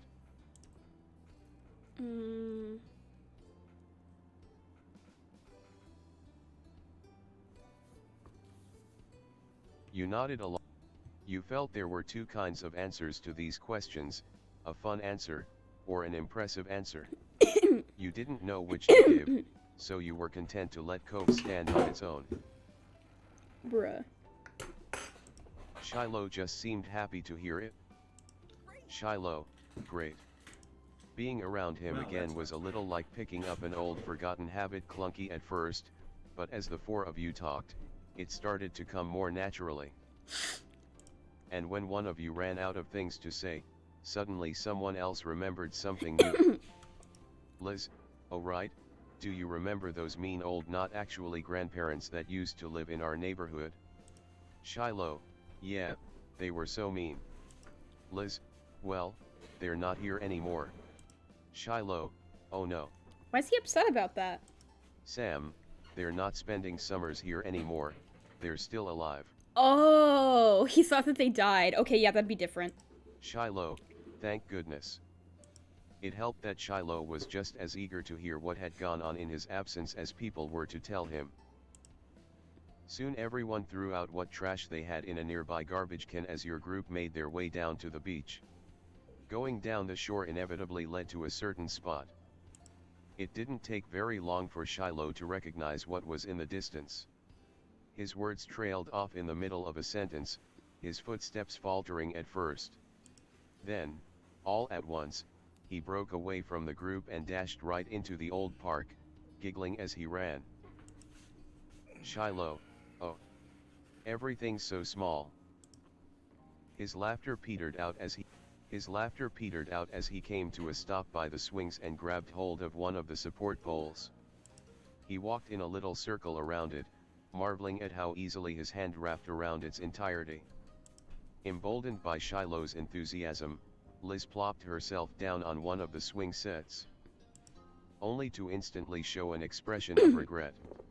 There was no way she was comfortable in that tiny seat so low to the ground, not with how she had to scrunch up her legs to fit there. Shiloh creeped up behind her. He took hold of the chains of her swing, one in each hand. Liz, what are you doing? And with a grin, Shiloh started walking back. Liz shifted in her seat to look at him. Liz, you cannot be trying to push me. These are made for kids. It's never gonna work. Purple got off the controller, so now I can use my hands again.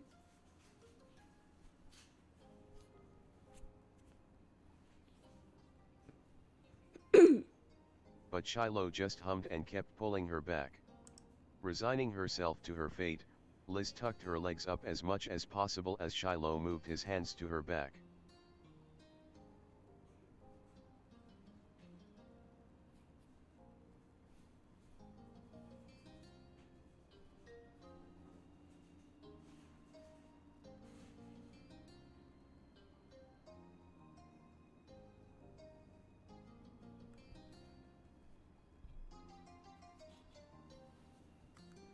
With a running start, he got her forward and up as far as he could go before jumping out of the way. Liz had her eyes squeezed shut, a screech escaping her as the swing started falling backwards, and when it swung back around, there was Shiloh again to push her. She couldn't kick the ground like when you were kids, her legs were too long for that now, but Shiloh was pushing her enough to keep the momentum going. The air was filled with their wild laughter and the almost rhythmic jangle of the swing chains. Cove sat against the bars of the jungle gym, wearing a bent smile as he watched them. He was fiddling with something, turning it over and over in his hands. When you craned your neck to get a better view, he obligingly lifted it for you to see. It was a piece of shell, one side rough and mottled gray, the other side completely smooth, revealing a faint blue sheen when it caught the light. Cove, I saw it on the beach. It's nice, isn't it? Sam, yeah, it's a good one. Cove, no, I meant Shiloh. He seems more confident than I remember. Yeah, that's true.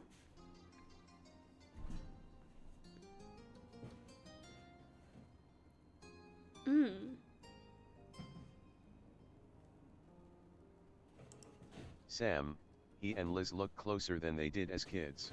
Actually, yeah. Cove nodded, leaning back to enjoy the breeze blowing in from the sea. Soon your sister began to speak out. Liz, all right, all right. I'm ready to get off now. How do you stop this? Shiloh, don't worry.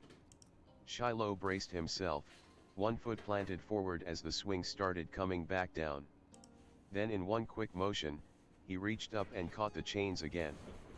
The impact had his feet skidding back in the sand, but he kept his stance steady. If Liz was surprised at suddenly being brought to a halt, she didn't show it, only tilting her head up to smile at him. Shiloh had yet to catch his breath, though returned the smile just as brightly. He let go of the chains, walking around the swing set and briefly rubbing his hands together before offering one to Liz, which she graciously accepted, needing the help to get out of the tiny seat. Then the two of them made their way back over to you and Cove. Liz was looking more ruffled than usual, and her sun hat was off kilter, having held on for dear life for the entire ride. She took a moment to straighten her outfit back into place. Cove, that looked like fun. Shiloh, it was. Liz, even though you were just pushing me on the swings. Shiloh, yep. That was the fun part. They're cute. Cove, huh. Hey Shiloh. You've got an idea of what our lives have been like since you've been gone, but I've been wondering what happened to you after you moved away. Yeah. Shiloh's eyes went wide, as if it was surprising to hear. You couldn't recall him talking about himself when you were all telling stories, but maybe he hadn't been able to find the right timing. He brought his hand to his chin, tapping it thoughtfully as he looked up and to the side. Shiloh, well, what happened was my mom decided to move back to the south, closer to where I was born. Shiloh, we stayed there for a few years until she got another job offer in California again thanks to a connection she had here. Shiloh, it was a really good job at a private boarding school, so she decided to take it. With a wide grin, he said the next part. Shiloh, and as a bonus her kid, me, gets to attend the school and live in the dorms for free. I've been there since my second year of middle school. There's dorms in middle school? Shiloh, pretty soon, I'm gonna be starting my last year of high school. Liz leaned towards him with an attentive smile on her face. Liz, have you been doing well there? Getting good grades? Got any friends? At the list of questions, Shiloh held his hands in front of himself as if they were physical things he could stave off. Shiloh, yeah to everything. It can be a little hard sometimes cause of how people are in that school, but I'm happy. Cove, how people are. How are people? Cove couldn't guess what that meant, but Liz folded her arms, scowling. Huh? What does that mean? Liz, don't tell me there's more people like that Nate guy hanging around. Shiloh rubbed at his cheek, laughing nervously. He glanced from the bars of the jungle gym to the laces of his shoes to the trees swaying in the distance, unsure of where to rest his gaze.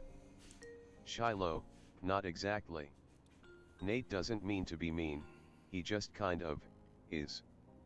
Shiloh, he's the school's #1 performer for athletics and academics. He always takes on so much responsibility that the only possible way he can finish it all is if absolutely nothing goes wrong. Shiloh, but that's impossible, so he's always stressed and ready to snap. He can't handle it when someone seems to be causing a problem.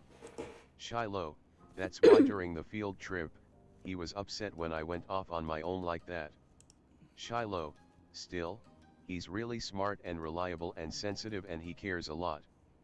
Most of the time he doesn't even realize his way of dealing with stuff upsets other people. Cove had a patient smile on his face, listening earnestly as Shiloh rattled off his list of Nate's good traits. Cove, you know him pretty well. Liz, are you actually friends? Shiloh, well, not exactly. Shiloh, me and Nate are in the same after-school group. About once a month, me, 6 other students, and a supervisor get together to talk. Shiloh, we did it all of last year and I think next year we're gonna be in the same group again. I hope so.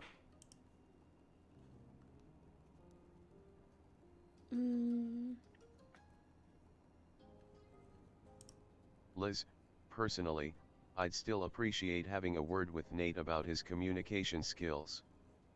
Her tone of voice was low and pointed.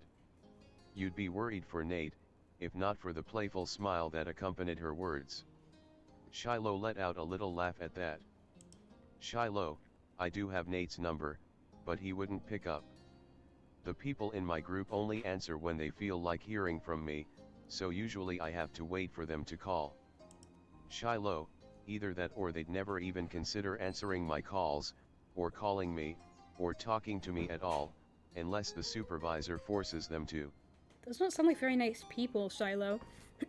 It was such a bleak description of his dynamic with his group, but he didn't seem to realize it until he glanced up and saw the concerned looks on everyone's faces. His smile fell. He hastened to add one more thing. Shiloh, well, except for one who'll always answer for sure. Liz, oh. She immediately perked up. Really? Liz, so that's a friend of yours? Shiloh, you. He hesitated to answer, something Cove picked up on. Cove, not exactly. Does he have a girlfriend? Or a boyfriend? Shiloh, yeah. I'd like to be friends though. Okay, just someone who he wants to be friends with. Liz, all right. Liz crossed her arms together once more, grim-faced like she was the commander of a ship about to lead her little crew into battle. Liz, you should call them. Right now. Shiloh, what? Liz, if you want to be friends with them, I can help. If you're going to be in the same group again, then you should at least try to get along. Shiloh, no, I couldn't. He quickly grew flustered, his tongue stumbling over his sentences. Shiloh, I don't want to be a bother. Cove, Liz, what are we going to do? Watch him while he talks to someone on the phone? Yeah, that would actually be pretty awkward and unhelpful. Liz, no Cove. Shiloh. Oh, those words are in bold. She's serious. The last syllable of Shiloh's name trailing off into nothing, it soon became clear Liz had not fully thought out the plan yet, but she wouldn't be Liz if she just stopped there. Liz, Shiloh, could put them on a video call and we could all talk together, of course. That's a weird plan, too. She clapped her hands together, a wide smile on her face that didn't leave room for dissenting opinions. Liz, it's a good idea, it'll work. It's a terrible idea. Sam, Shiloh, you don't have to listen to her. Shiloh, oh, all right. Liz sent you a roll of her eyes, as if you were the one with the ridiculous idea. Liz, come on, Shiloh. We'll just talk to them, say that we're your friends from out of town. The worst that could happen is nothing changes. Or that they think you're a weirdo. Liz, but once they have more chances to talk to you, I know they'll be convinced to be better friends. It's going to turn out okay. Shiloh stalled to answer, but his hand was already hovering over one of the pockets of his pants. Shiloh, all right. We can talk. Liz, yes. Liz clenched a hand into a fist, cheering as Shiloh officially reached into the pocket and pulled out his phone. You noticed it was the same type of model as your own, but his had a red case around it. Yeah, no, that's just an excuse to reuse this phone image. The screen lit up and Shiloh requested a video call with some number in his contacts. None of them on the list had names. He must remember what number belongs to what person. Who does that? Who remembers that? He inched closer to the three of you so everyone could hear better. Vaguely, you wondered how this looked from the outside, 4 teenagers on the verge of adulthood hanging out on an old playground all huddled up around a single phone. Strange. Suspicious. Liz isn't a teenager, she's 20. The ringing of the phone broke you out of your musings. You kept your eyes on it, your heart speeding at the end of each dial tone, thinking could this be it, only to have another start up. It had been ringing for a while when you started to think of what Cove said, about all of you watching as Shiloh talked on the phone.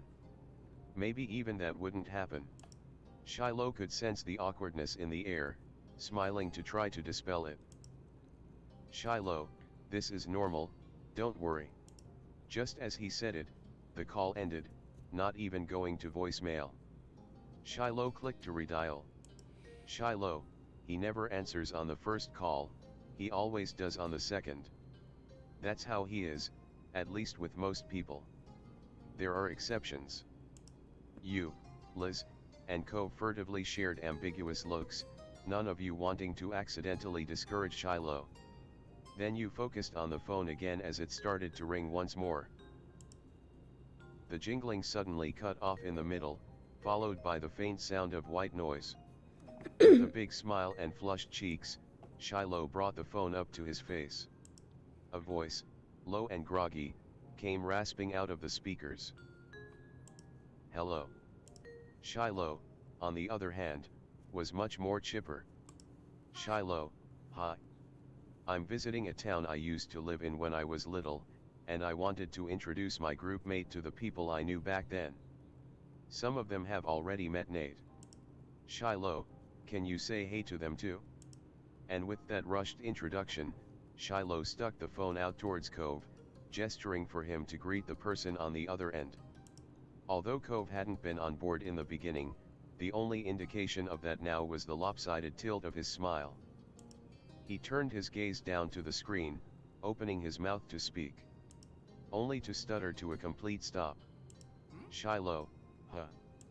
All Cove could do was sputter and gape at the screen. His reaction had Shiloh's brow crinkling in worry. Huh?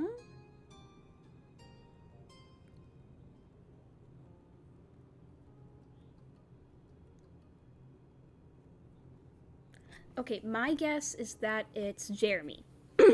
That's my guess, that Shiloh is friends with Jeremy. I'm guessing that it's Jeremy. What?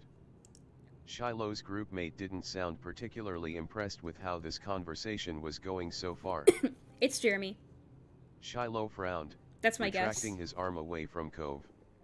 As he did so, the screen tilted towards you and you caught a glimpse of what was on the screen. It's totally Jeremy, I'm calling it right now. I knew Light it! green hair, sharp orange eyes shadowed with bags, and icy pale skin, all tied together to make up the scowling face of a person who clearly had no desire to be here. I knew it! I knew it was Jeremy. Why does he get hotter when he's older? I knew it was Jeremy. Oh my god. I totally called it. Dude. Dude. Oh my gosh. This is gonna be really funny because I literally, if I'm remembering correctly, I think that in this playthrough, I hit Jeremy. Didn't I hit him? I think, yeah, I punched him. Yeah, I remember in this playthrough I punched him because in the DLC moment in step 2 with the birthday party, I punched him there. So this is going to be a really interesting scene because Jeremy's going to be like, hey, that's the girl who punched me 5 years ago. And Shiloh's going to be like, what the hell, Sam? Oh man, this is gonna go interestingly. This is gonna be interesting. He's totally gonna recognize me.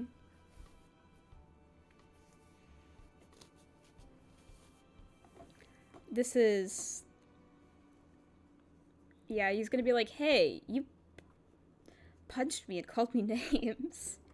Oh no, Jeremy. Obviously I know him. A flood of memories arose, flashes of that one summer years ago at this very same park. You, holding onto an arrangement of fruit. Derek and Cove at your side. And that kid, mean as a tiny chihuahua, snapping at everyone who dared to come close. You screamed.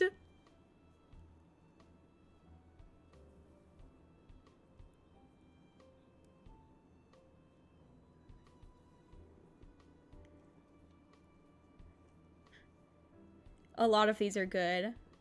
I kind of want to say this one, but then I also think it'd be really funny if I screamed. But then I also want to say, wow, you're a lot better looking now, because it's true. He looks hot now.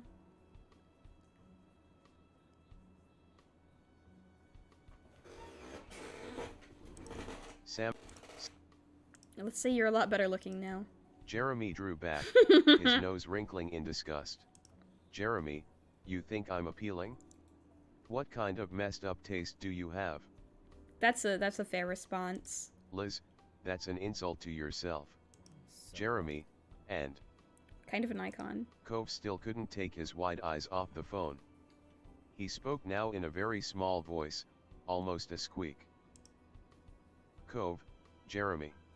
Cove looks terrified. Jeremy, yeah.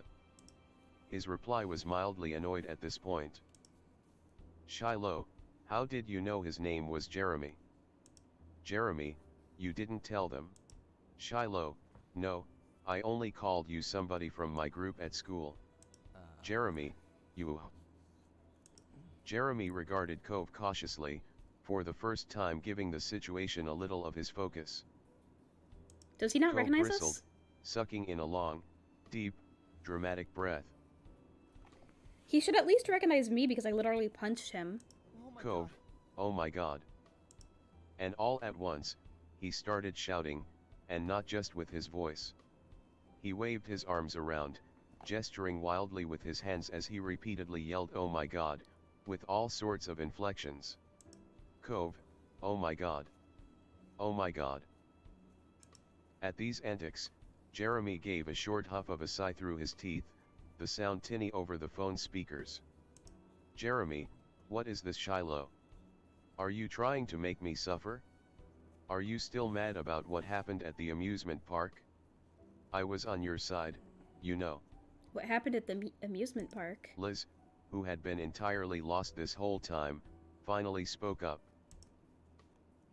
Liz, what happened at the amusement park? But no one paid that question any mind. Shiloh, I don't know what's going on. Have you met each other before? Jeremy, nope. How does he not remember us? I punched him. It was an immediate reply from Jeremy, but then those stinging eyes squinted. Jeremy, wait. There was a flash of recognition there as he leaned his head forward and scrutinized the both of you. His already wide frown somehow found a way to grow deeper at his realization. Jeremy, oh, it's you people. Again. The voice acting. The screen instantly went blank. Shiloh gasped, looking from his phone to the rest of the group. He hung up? That's not a surprise. Shiloh, he hung up? Jeremy doesn't just hang up on people like that. What happened? He doesn't like us, obviously. Liz, don't look at me. I've never met that kid before. You could feel Cove's stare poking and prodding at the side of your head. You caught his expression wide-eyed and tense. You knew what happened, Cove knew what happened, but he wasn't giving any answer to Shiloh.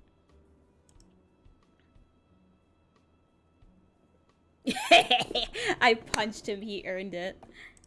Sam... Would this scene go differently if I hadn't punched him? Like...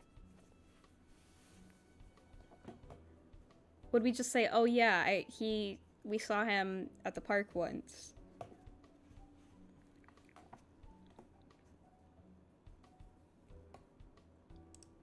Shiloh, you what? Liz, Sam, really? Yep.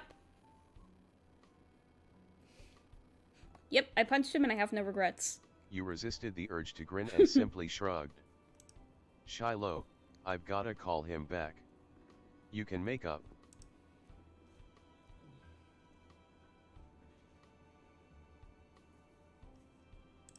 Sam and no. They're gonna hate me for how mean I'm being, but...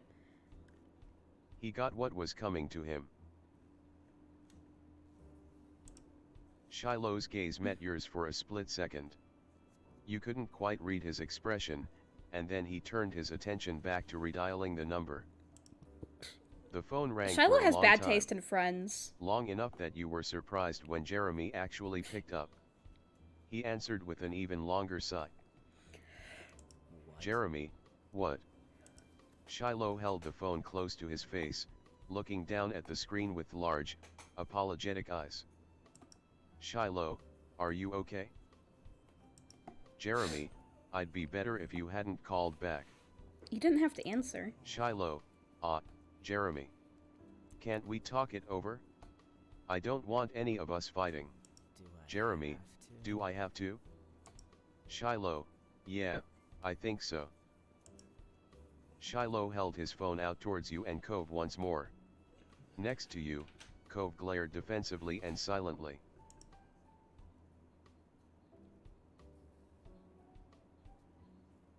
I don't want to apologize.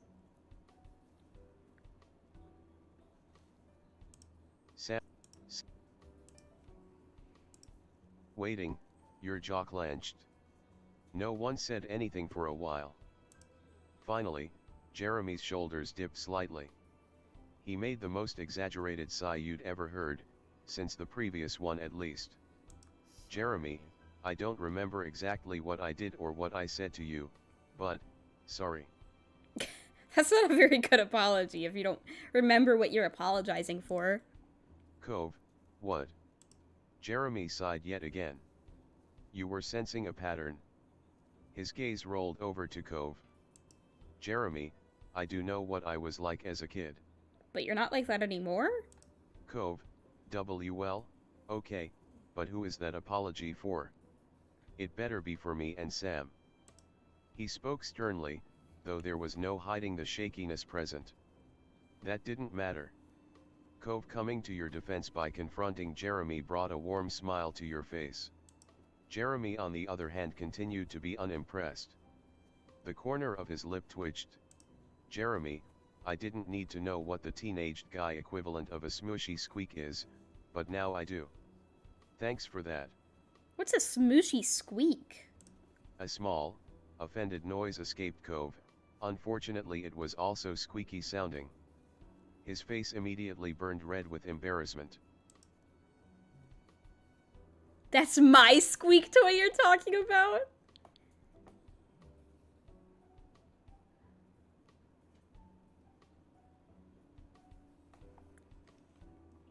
I'm Sam saving and before Nabi. every choice. With your thumb you pointed at Cove for added Look at his emphasis. face. Cove huffed in disbelief, but he couldn't fight the smile tugging at the corner of his mouth. Jeremy didn't react at all. He continued watching the four people on the other end of this unwanted call, lackadaisically. Lackadaisically? Lackadaisically? Lackadaisically.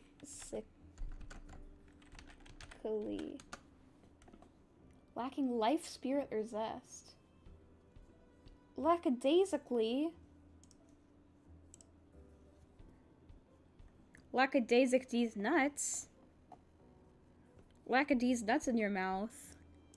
Jeremy, the apology is for whoever. Jeremy, anyone who had to deal with me back then wasn't having a good time. Sam just had the spine not to take it, and that's whatever. Yo! Jeremy just said I have balls. Poggers. Amazed, Cove took a few processing moments before he could respond.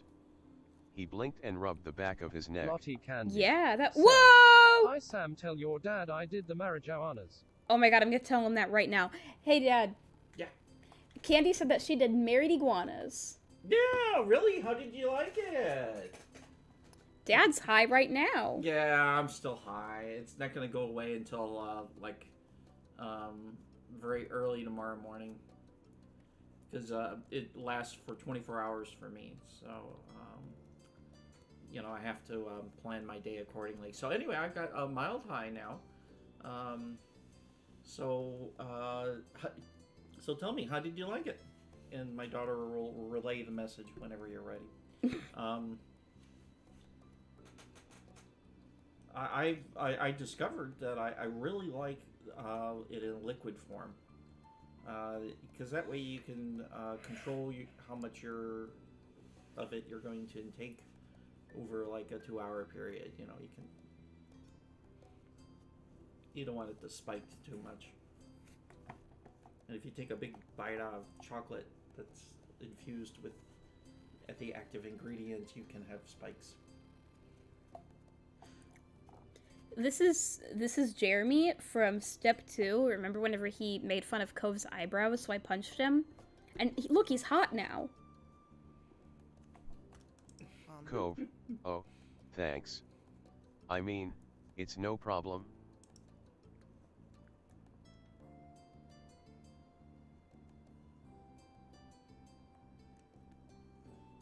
Hey, in the beginning of this video game, do you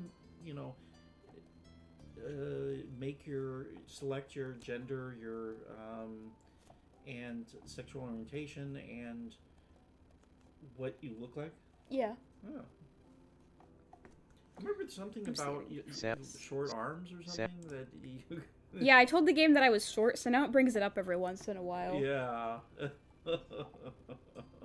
You are a little bit on the short side for someone who's 18, an official adult.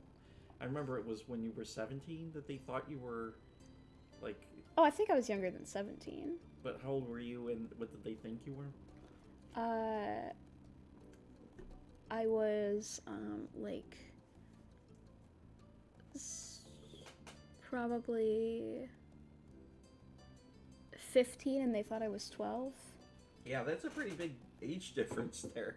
And you were so ticked at them that you didn't say anything. And yeah, going into a movie theater. Did they respond? No. Oh, okay. Well, let me know. I'm gonna accept his apology. I accept your apology. This moment was the absolute last thing you had expected today, but you couldn't help but be pleased it happened. I should probably apologize to him too. Jeremy, whatever. Following Cove's eye, you watched it dart from Shiloh to Jeremy, openly wondering what had happened to Jeremy over these past few years. Yeah. Cove, so you're nice now? Nope. Jeremy, nope. Jeremy, I don't throw tantrums or pick fights anymore, but I'm not nice. Understandable. Jeremy shook his head in disbelief. Jeremy, that squeak toy comment wasn't a compliment, you know.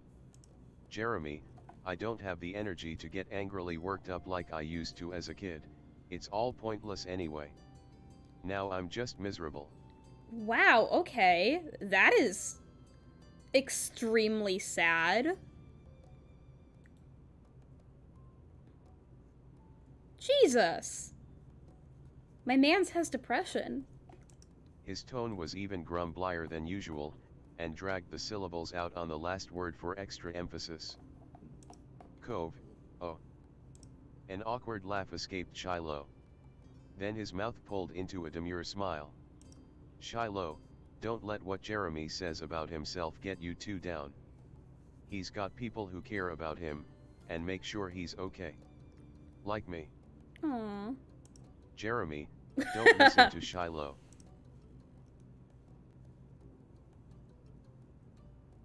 I don't really care. Okay, that's mean.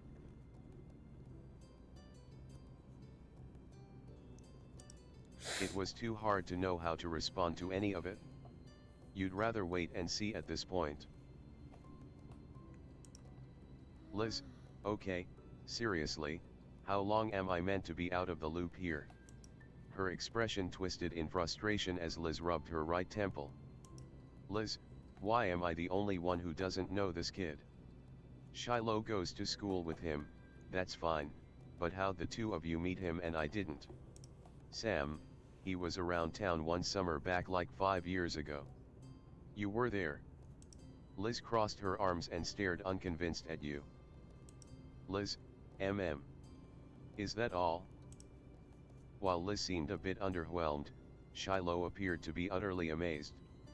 You had to hold back a small laugh. Shiloh, you knew Jeremy as a little kid. What was he like? I've only known him for a year and a half. Cove, well. His voice immediately hushed into nothing. You could see Cove wince just thinking on those past encounters.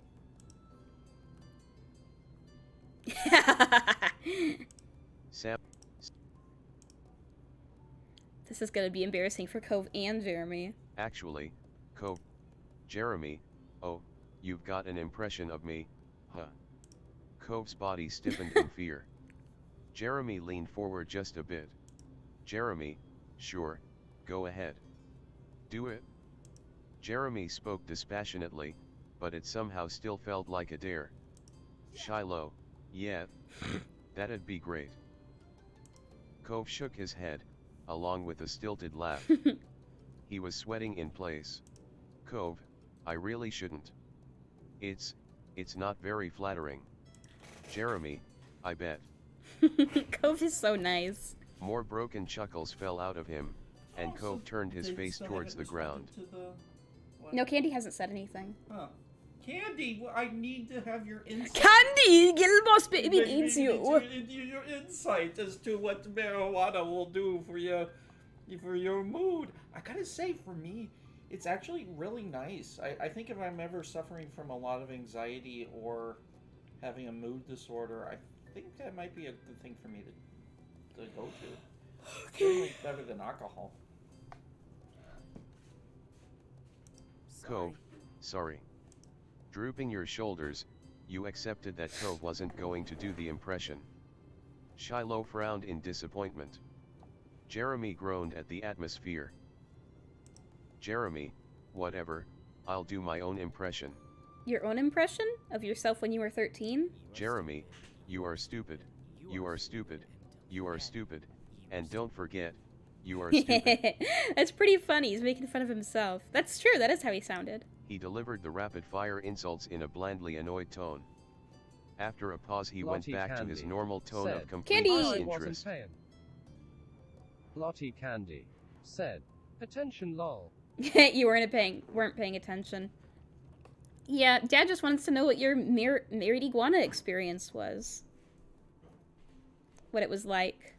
Jeremy, Yeah, so that, just go but ahead louder and just shriller. write up something. I'm not gonna yell I for want this. people to become as Lottie educated Candy as possible, said, and hearing "It wasn't from bad people because who I did candy edibles." use marijuana responsibly and is a great way of doing that. So if you just want to write a small thing, we'll happy to read it off. She said it wasn't bad because I did candy edibles.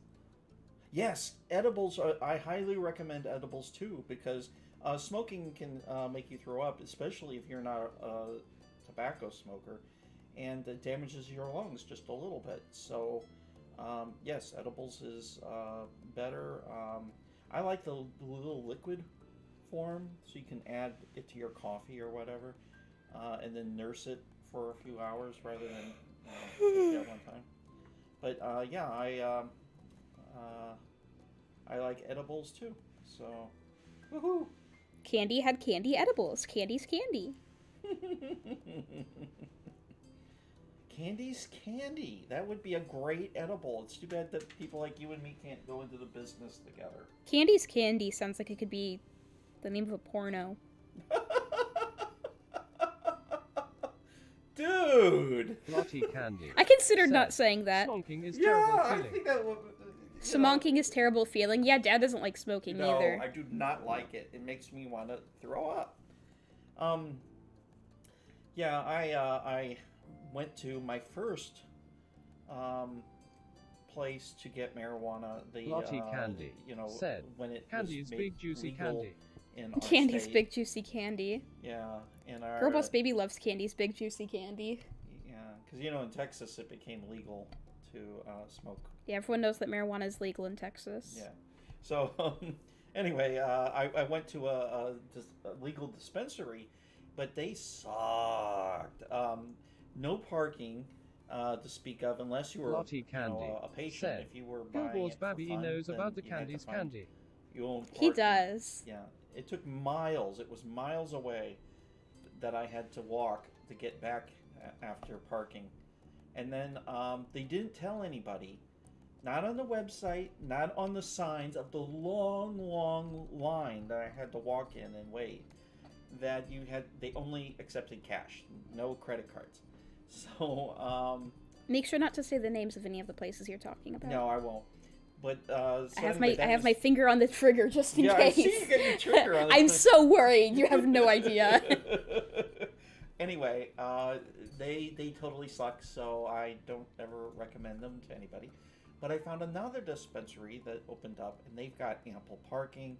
They were very nice. Oh, the first place, all I could afford was a cigarette. Lol, don't let Dad talk too much. So they. Candy just said, "Lol, don't let Dad talk too much." Oh, should I shut up? Because I don't want to talk. Maybe. Okay, I'll be quiet. You guys talk about your marijuana store. That was amazing. That was a weak impression. Sheesh, I can do a better impression than that. You laughed. You shook your head silently. I'm gonna laugh. There. You never would have guessed that Jeremy was someone who could mock himself like that. Yeah. It was a nice surprise. At that confirmation, Shiloh burst into uncontrolled laughter. Even when he calmed moments later, gasping for breath, there was still a wide grin plastered on his face. Shiloh, I can't even imagine Jeremy being like that. Cove, I can't imagine him not being like that. Me neither. They both chuckled again. Cove's mouth pulled into a bent smile. Cove, I mean, Jeremy hasn't made fun of my eyebrows once this whole conversation. Unbelievable. Yeah. Jeremy, huh? Jeremy blinked and focused all of his attention onto Cove, his eyes unmistakably narrowed in on the eyebrows. He didn't say anything at first, and then his words came out in a mumble. Oh no. Jeremy, that makes sense. I guess insulting eyebrows was just what I did as a kid. He seems kind of sad about it. Cove, what does that mean? Jeremy, what do you think it means? You weren't the only kid in the world with bad eyebrows, and you're not the only one I picked on for it. Cove, I wasn't. You couldn't help yourself, could you? Jeremy, nope. Cove, wow. So, what made their eyebrows bad? Yeah, did other people have eyebrows that were even more squiggly?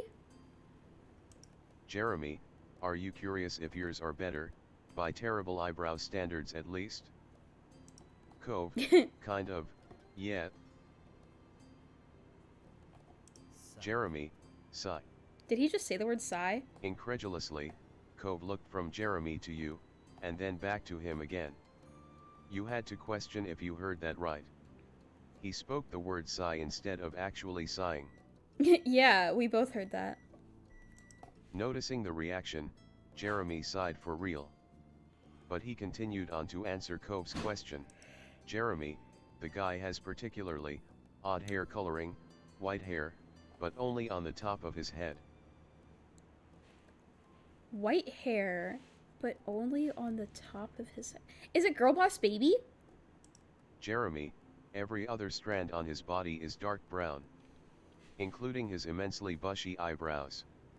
He was born that way, it's not dyed. Girl Boss Baby has white hair and a unibrow. Is Jeremy talking about Girl Boss Baby? Did Jeremy meet Girl Boss Baby? Jeremy, so, you were the scarred boy with dumb, wavy eyebrows and he was the white-haired boy with stupid caterpillar eyebrows. Cove, ow. Unexpectedly, a loud gasp came from Shiloh at that description. Shiloh, no. You picked on Pran for his eyebrows. Jeremy, I did. I'm sure you find that hilarious. Shiloh, no, that's not very funny. So he said, but Shiloh was smothering laughter.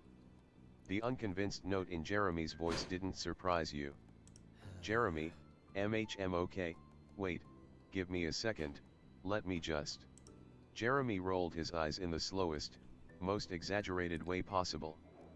When he made a complete circle, he spoke flatly while Shiloh broke into a fit of giggles. Jeremy, there. Cove, who's Pran? Shiloh knows him too. Shiloh, Jeremy and Pran have known each other for a long time.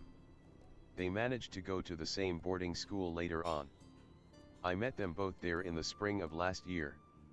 We're all group mates. Jeremy's gaze slid away from Shiloh. He looked somewhere between you and Cove.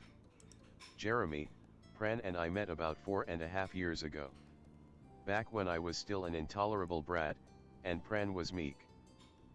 Jeremy, you can only imagine how amazing that combination was.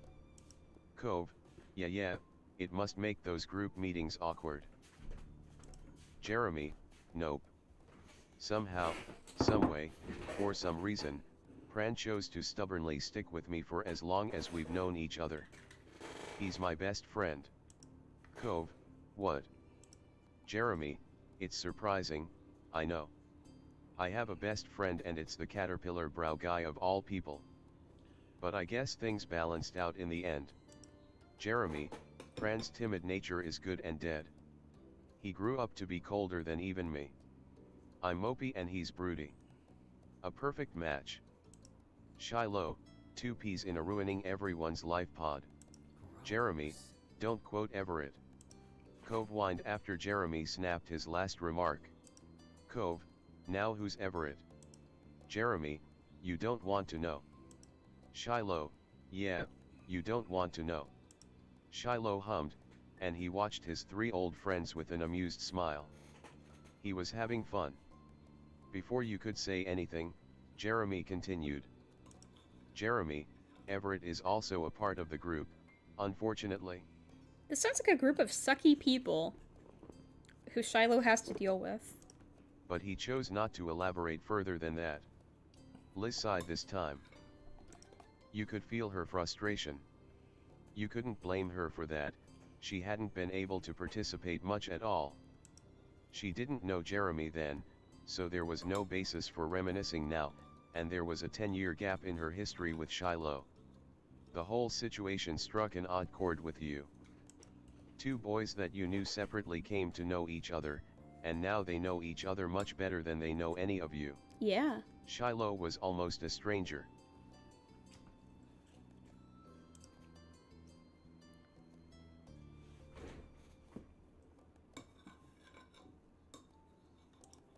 You were happy to know that Shiloh was busy living his life and filling it with new friends, but it was hard not to feel sort of left behind.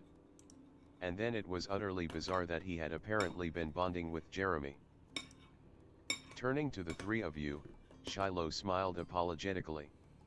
You wondered if he was picking up on how in the dark you, Liz, and Cove were feeling. He was perceptive when he wanted to be. At least, that's what you remembered of Shiloh. Who knew what he was like now? Shiloh, hey, is there anything you want to hear about Jeremy? I can tell you all about him. We should get to know each other better. Jeremy, don't do that. He just growled. Shiloh, it'll be okay. Jeremy whined, but Shiloh brushed his complaints off. He remained happily focused on the rest of you, and Liz seemed to perk up at the conversation shift. Liz, that sounds great. We should get to know Jeremy. Liz, so, who wants to go first? Despite being eager, it was obvious that Liz didn't have any ideas herself. Jeremy let out a very long sigh. What? Is he single? When's his birthday? What's his full name? Can I get his number? What are his parents like? Does he have any siblings? Does he have any hobbies? Is he doing well in school? How tall is he? What happened to his bowl cut and glasses? What did happen at the amusement park? Is he single? Oh my god, I want to ask a lot of these.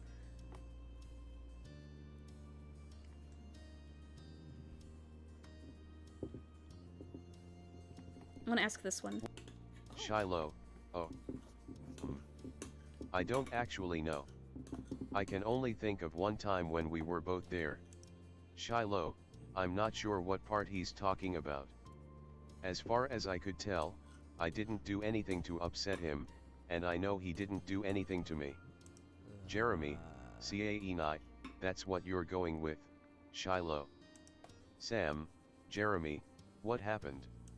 Jeremy, I'm not gonna tell you. It's humiliating. And Shiloh knows I'm not gonna say anything. It's why he won't explain either. What? For several quiet moments everyone stared at Shiloh and Jeremy in confusion. Shiloh had a similar look on his face before averting his eyes. Shiloh, sorry, I can't help you with this one, Sam. What? What? What was that about? We're never gonna know about that, are we? Sam. That had Shiloh giggling. He smiled down at the screen.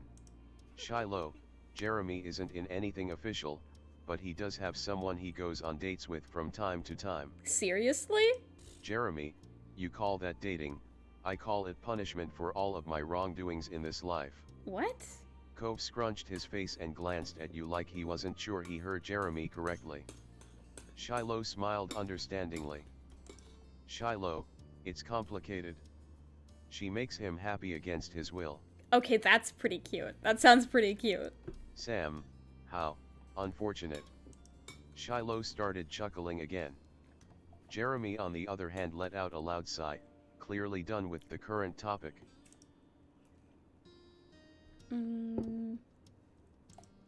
Shiloh, he had a bowl cut?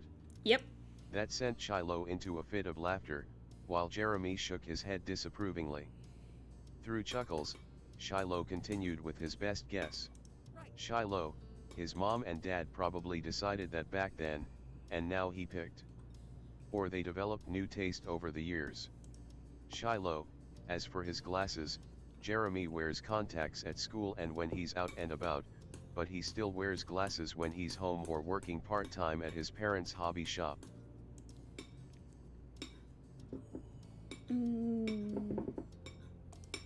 Shiloh, they're nice and optimistic. They work really hard, but they can be smothering, sort of, and usually embarrass Jeremy. Jeremy seemed unenthused by Shiloh's answer.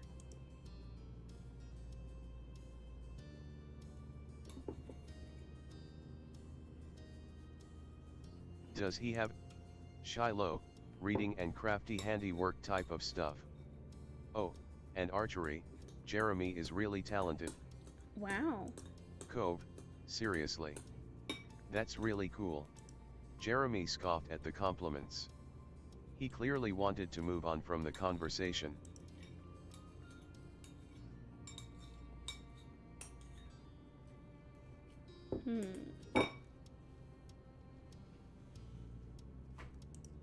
Shiloh, no, Jeremy is an only child. He doesn't have pets either. Shiloh, although, Pran spends almost no time with his own family and a lot with Jeremy's. It's kind of like a sibling relationship ITA. Jeremy, don't bring Pran into this awful thing. Shiloh, okay.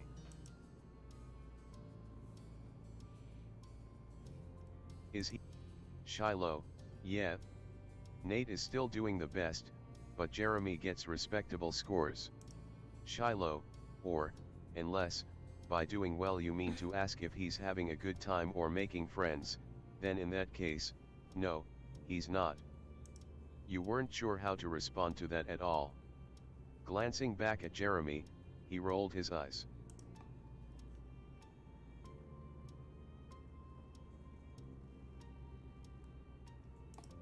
Shiloh, Jeremy Marion King. Isn't that neat? Jeremy, why do you even want to know that? Are you planning on stealing my identity? Yeah, it is kind of a weird thing to ask. He crossed his arms and sighed. A grin quickly appeared on your face. Jeremy, you can have it. Jeremy is so depressed. Sam, I'll keep that in mind.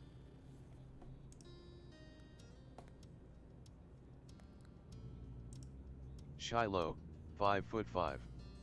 He's kinda short. Lol.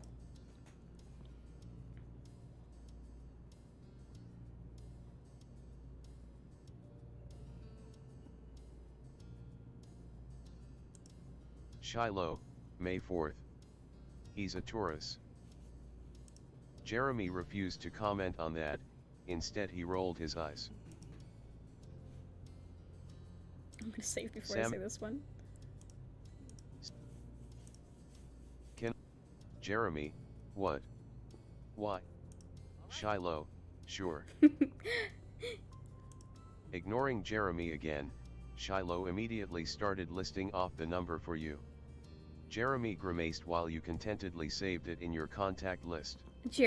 Shiloh is giving like way too much information about Jeremy to me. Shiloh, cool. Thanks for asking. Shiloh, Cove, do you have any questions for Jeremy?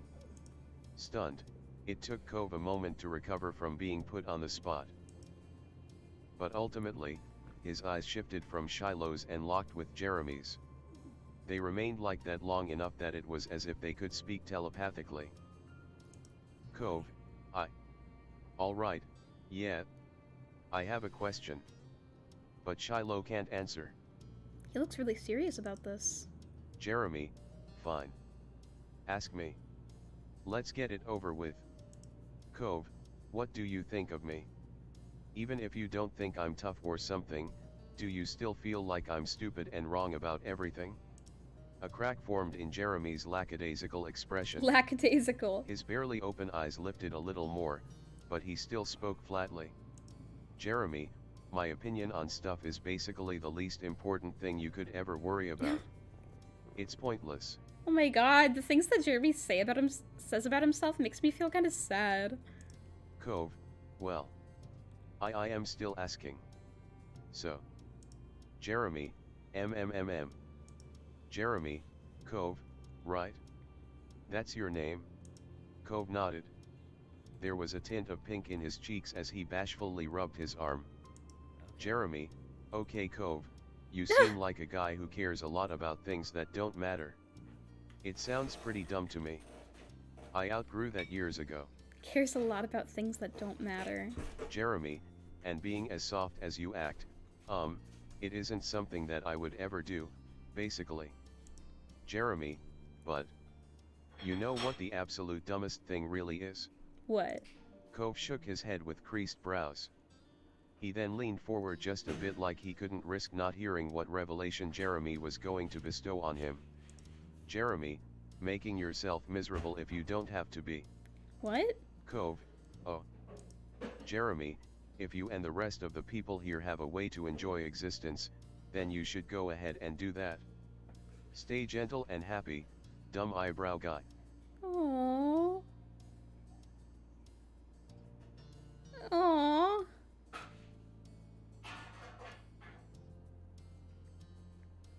Aww.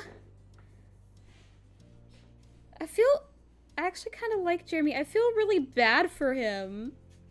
Jeremy, you have my approval, if that's what you wanted. I hope you all have wonderful lives and suffer as little as possible. Cove, wow. The word tumbled out softly. Cove was earnestly amazed by Jeremy's words. Yeah. Cove, thank you. Jeremy, And you know what's not gonna make you stay happy? Cove, what? Jeremy, talking to a downer like me. So, really, you should end this conversation right now and none of you should ever call me again for the rest of our lives. He's such an edgelord. I kind of actually like him now. I think I like him better than Baxter. Baxter just freaks me out. Jeremy, that sounds good. Can I hang up already? Shiloh, wait, Jeremy. I can't never call you again. Jeremy, shut up, Shiloh. Oh my god, he's so mean. Unfazed, Shiloh laughed with the tilt of his head. You know what they remind me of? Gonna say something really controversial here, but this is Bakugo and this is Deku. It's Bakugo and Deku. Shiloh, building something good up only to try undercutting it. That's the Jeremy I know. I wish Delaney was here so that I could say, hey, this is Bakugo, hey, this is Midori, and she'd be like, yeah, you're right. Jeremy, sorry. Oh my god, the little grin he just did? What?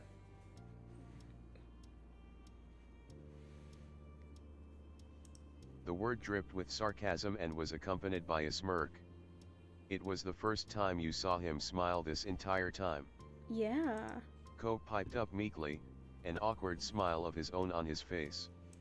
Cove, maybe my opinion is totally skewed because I'm comparing things now to how Jeremy used to be, but, I mean, you don't seem that bad. I agree. Jeremy, what? Cove needed to look away from Jeremy's painfully sharp eyes to finish his thought. Cove, I'd probably be okay with talking to you again. Me too. Jeremy, CAI, come on, you can have standards. You can have standards. He's pretty cute? Can I even say that?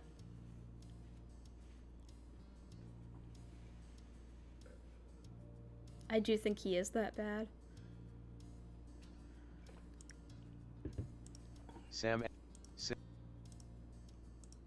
Jeremy, please tell me you're making fun of me. I kind of am, but I kind of am not. Sam, nope. I mean it.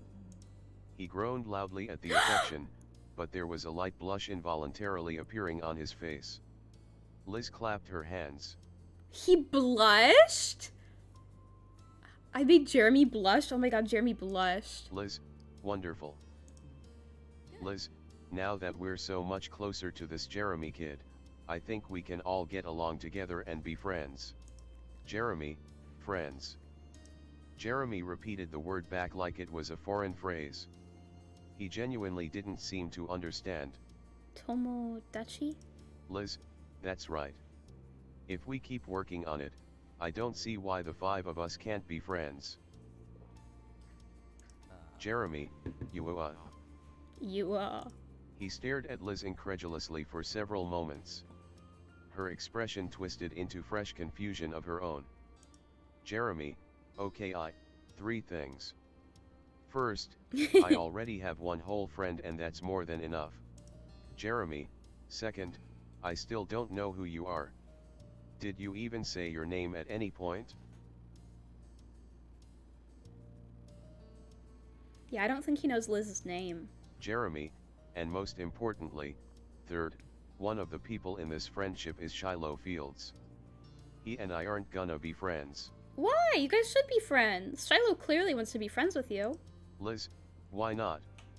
And I'm Liz, by the way. Jeremy, because he's Shiloh. What's your problem, Jeremy? Shiloh's cool. Jeremy, our relationship is already as good as it ever is gonna be. He mercifully leaves me be most of the time, and on the weird occasion where he needs something, I just get it over with. Oh my gosh. Shiloh, why do you want to be friends with people like this? Jeremy, then he goes away again, and I have a modicum of peace. Jeremy, Shiloh, you should be friends with people who want to be friends with you. Jeremy, you know how it works, right? You're in it with me. We have the best arrangement possible with the way it is. Jeremy looked to Shiloh seriously to back up the validity of their relationship. But Shiloh shook his head with a laugh.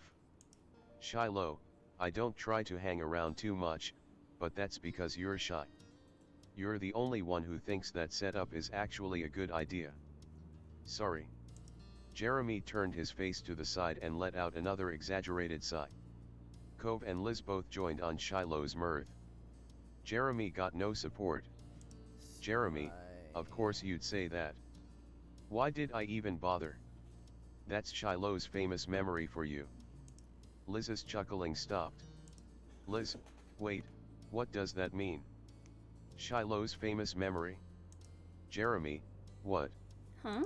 Jeremy, whatever. Basically, Shiloh annoyingly remembers everything that happens for all of eternity. Then why did he not remember who Liz was at first?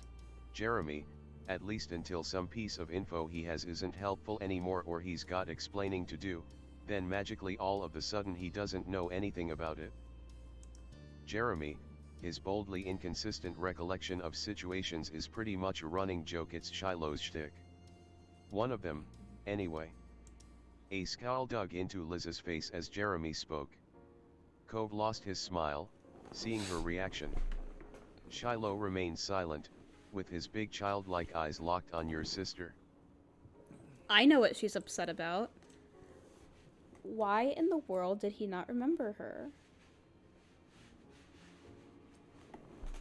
Like, I got his, he said, like, oh, it was so sudden, and I, didn't think about it, I just wanted to get back to my classmates. I believed that, but now I'm not believing him. Did he just pretend like he didn't know her? Because that's pretty effed up.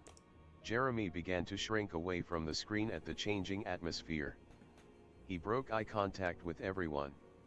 Jeremy, I'm guessing he didn't mention that. No. Liz, no. He didn't. Jeremy, and he said he forgot something to you. Oop. Liz, I do recall him saying a little thing like that. Yikes. Shiloh's in trouble. Jeremy, sorry. Whoa, this is weird seeing Jeremy, like, apologize for making the situation awkward, but... I keep swinging back and forth from liking Jeremy to not liking him. Jeremy, but, well, apparently you had the pleasure of meeting Nate. You know me, and I talked a bit about Pran and, Yowick, Everett too. Jeremy, we're all in that unbearable group and we're all unbearable people. What an amazing coincidence, huh? What we're about is kind of hard to hide. What we're about is kind of hard to hide. See, I was wondering earlier, what kind of group is this? What is this group that they're all in together? Like, is it a book club? Is it a frickin' light music club? And it never gave us the opportunity to ask about it. Do you think it's a mental health thing? I'm thinking it's a mental health thing.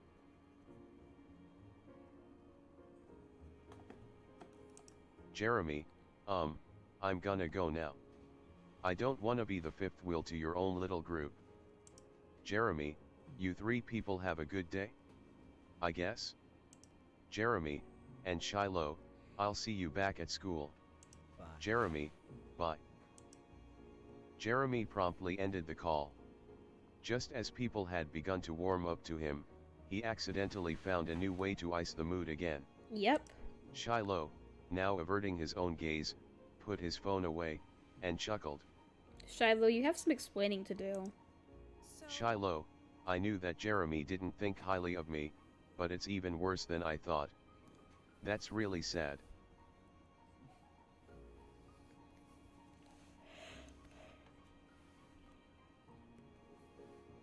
Is it... So is the group that they're in some sort of support group? Some sort of, like, mental health thing?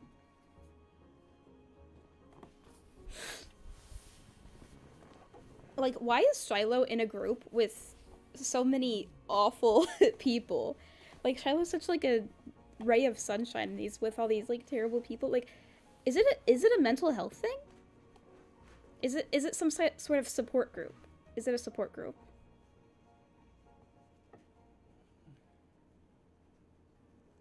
Is it something like that? I want to know. Liz, Shiloh. Yeah, Shiloh, you have some explaining to do. Her firm tone immediately brought Shiloh's focus back to her. Once she got his attention, however, Liz's voice became small. Liz, when we first met you in the city, did you know who we were? Did you pretend not to recognize us? That's pretty messed up. That is really messed up if you did that. The two old friends watched each other for a beat. But ultimately, Shiloh closed his eyes with a lopsided smile. Shiloh, Lizzie. You've gotten to know I could never really forget you. So you pretended not to remember her. Why? That is messed up, Shiloh. That's hurtful. Liz was speechless, but it wasn't quiet. Cove couldn't stop himself from shouting out. Cove, oh my god. You were lying to them. DM Why? Drops said, because he is Shiloh LaBeouf. Shiloh LaBeouf. Cove, oh my god. You were lying to them. Welcome, DM Drox. Thank you for being here.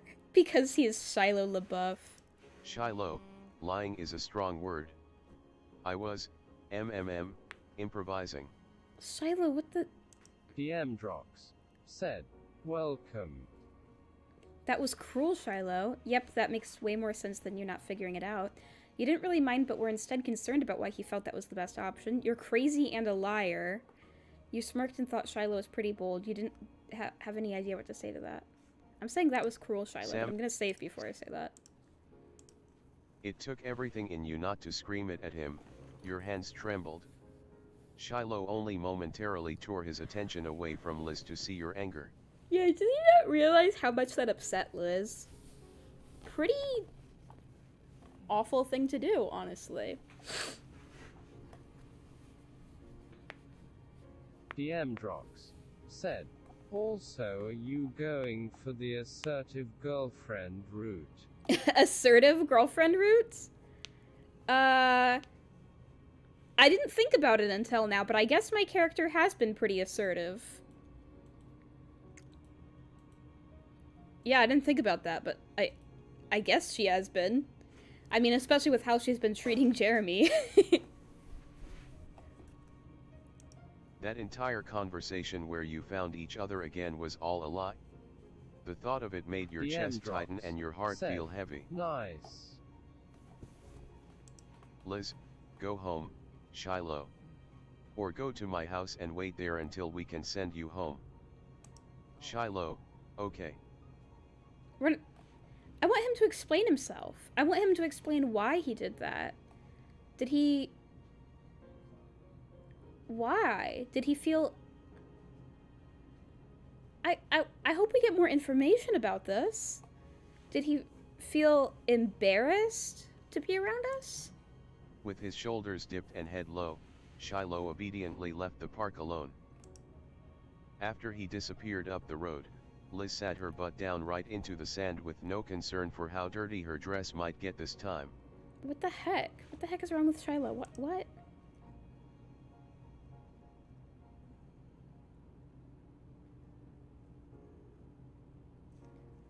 I don't know if this is the right choice, but I do want to confront him.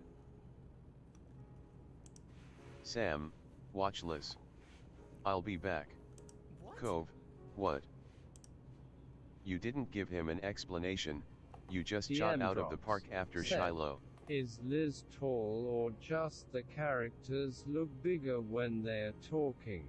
Oh no, she's tall. She's the oldest of all of us, so... You caught up with him on your neighborhood street. He must have noticed your footsteps because he was standing still in the middle of the road waiting. Actually, now that you bring that up, I'm starting to wonder exactly how tall Liz is. Because I looked up how tall Cove is in this step, and he's 6 feet tall. But Liz is taller than him. She's taller than 6 foot? And she's a 20-year-old woman? That seems very tall. What the... Our life beginnings and always... Elizabeth.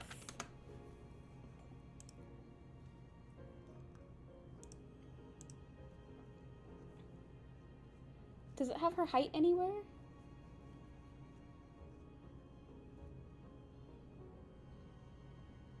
I don't know if it'll show her, if this...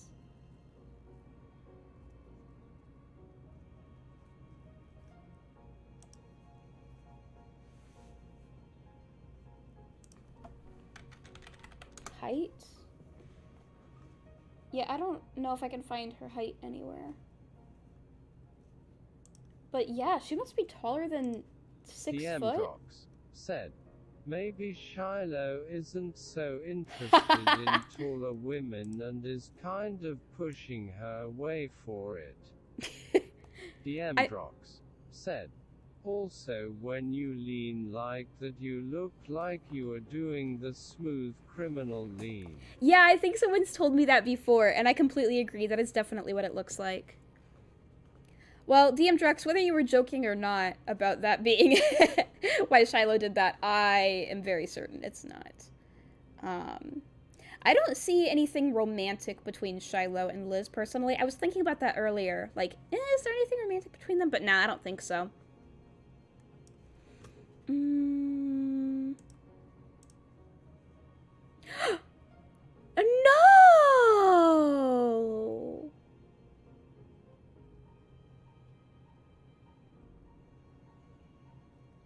No! No, I will not. No.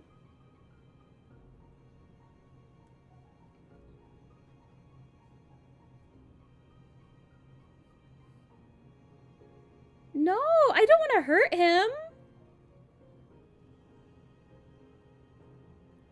DMDrox said, violets. No, DMDrox no violets. said, choose VIOLENTS. No, no violence. No, I don't want to hurt him. I guess I'll choose to yell at him, but hold on. Maybe I should save. Sam Maybe I should load and see what happens if I choose to just talk to him instead of to choose confront. Sam. Hold on. Sam and Load. Just talk to him. Sam. You couldn't read his expression and he didn't say anything. Sam, I want to talk. He smiled while fiddling with the rim of his hat. Shiloh, DMDrox we will, said, later. Kicks his Thanks legs for trying. And then punch his stomach. Shiloh, you DMDrox gotta talk to me. Said, legs. What is Shiloh's problem? Said, ah. I'm upset with him, but I don't want to hurt him. I'm more confused than angry, really. And that was it. What? He turned his back on you, continuing his walk of shame. He wanted to wait, like Liz asked. Even after all this time, he listened to her. There was nothing you could do. What? Are you kidding me? You left him there to rejoin the others at the park. Are you kidding me? Cove seemed concerned for you when you arrived, but you quickly reassured him when you sat down. He nodded and gave you space by your sister. I'm loading my save. Sam, look. And I'm gonna yell at him. Sam, what is wrong with you? I need him to explain himself.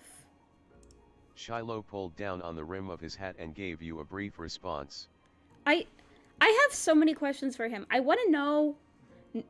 Well, one thing that I'm very curious is why he's in a group with Jeremy and all those other people. What is that about? What is that group for? What is the group about?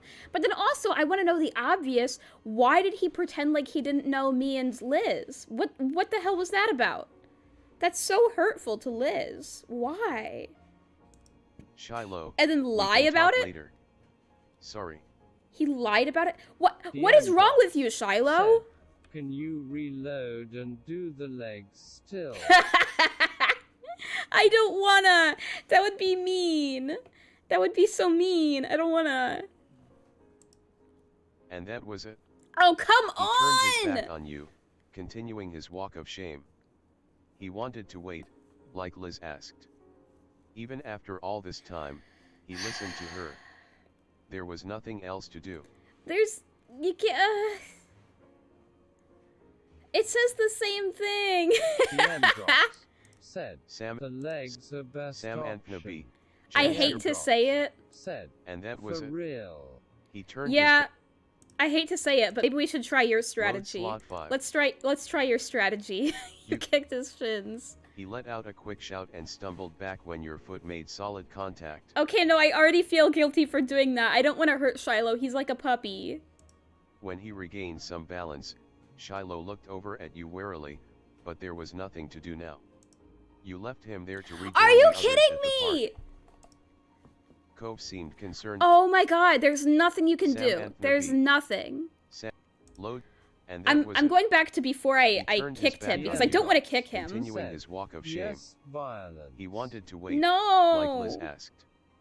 Even after all this time, you left him there to...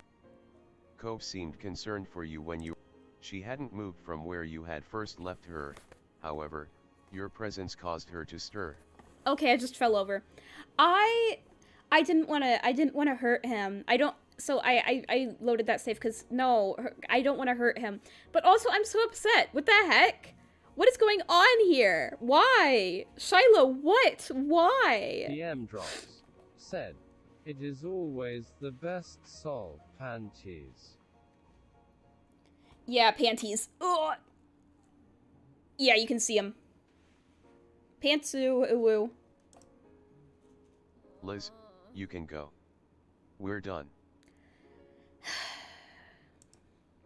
Cove shared an unsure look with you.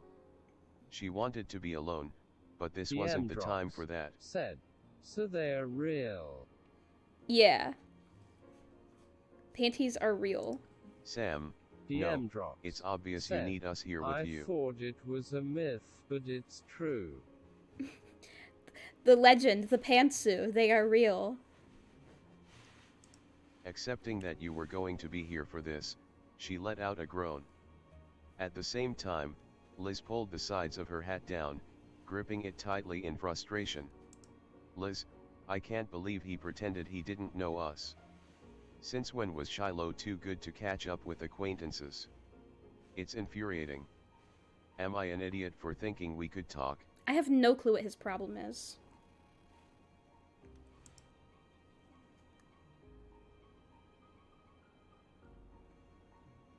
I give her a hug. You wiggled closer and pulled your big sister into a hug from the side. You continued to hold on even when she didn't let go of her hat. No, you're not an idiot. He's the idiot. Shiloh lied to us. That's not your fault. No, you're smart and talented and amazing. Liz, I'm so sorry. I'm gonna say I'm sorry. Cove, yeah, seriously Liz. He's a tool. Liz, I know, I shouldn't care.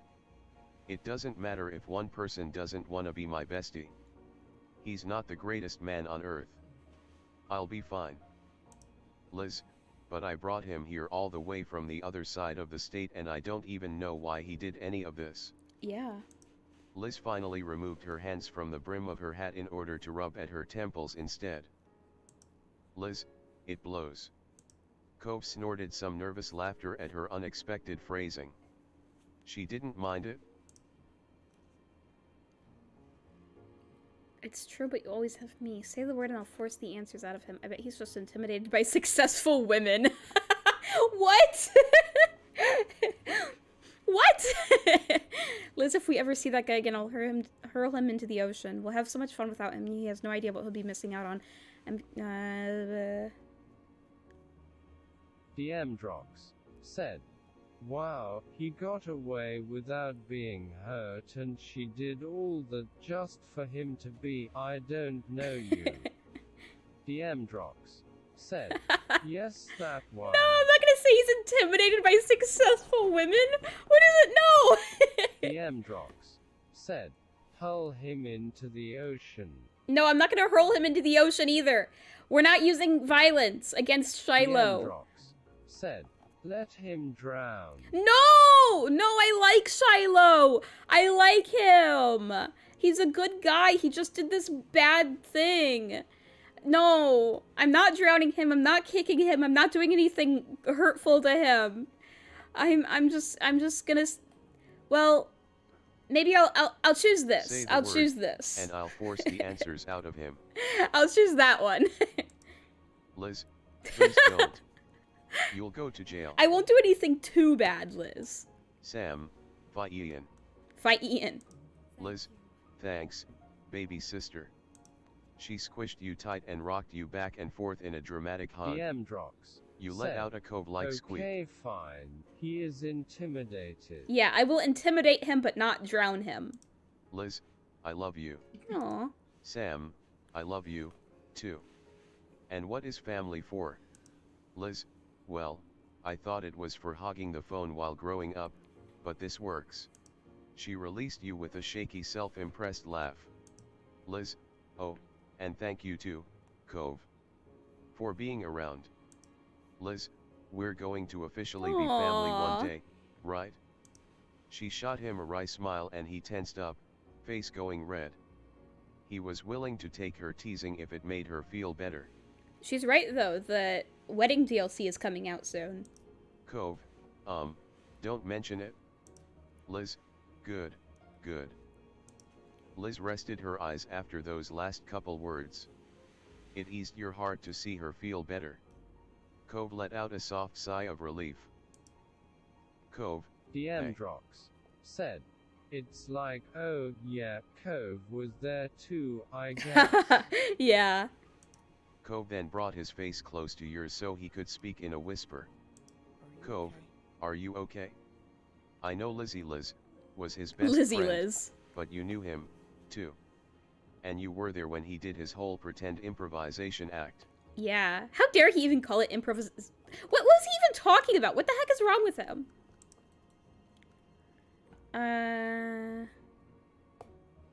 I'm furious. Cove, I get that. He doesn't deserve to be gone for 10 years and suddenly mess with everybody's emotions. Cove ended his checkup by reaching over to pat you on the shoulder reassuringly. Aww. Your longtime neighborhood group sat together quietly in the sand, just enjoying the feeling of familiarity and support. You weren't entirely sure how much time passed, but you were eventually caught off guard by a soft call in the distance. In unison, the three of you turned your heads to the sound. And there, standing at the edge of the playground, was Shiloh himself. He waved.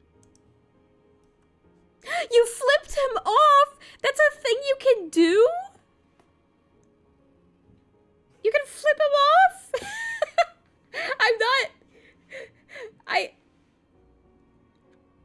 No! Drox is gonna want me to do it. No, I don't wanna! I don't wanna flip him off. I can't even do that. See, I can't figure out how to get my hand. No! Yes. I can't even figure out how to get my hands to do that. DM Drox said, if you aren't going to use violence, then insult him. I don't wanna. It's mean. I don't wanna be too mean. I like him. I'm sure he had a good reason.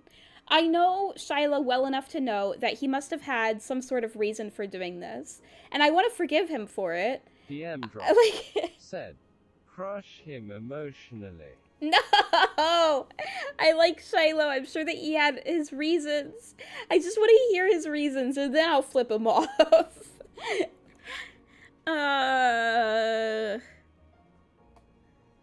Honestly, I don't know whether to choose he flipped him off or you simply waited there. Said, and then make him Liz's boy toy. Liz's boy toy? Oh my god. I kind of wanna...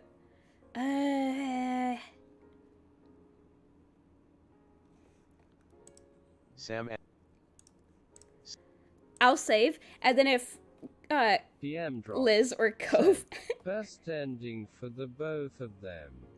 I'll save, and then if Liz or Cove gets mad at me for flipping him off, then I'll load my save. It was your very first thought upon seeing his freckled face. Yeah, take this. If I figure out how to do it. Take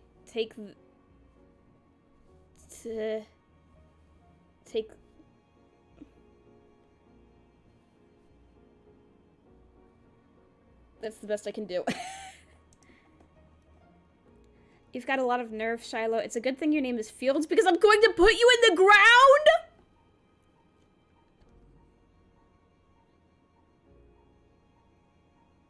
I will punch you in the face just like I socked Jeremy.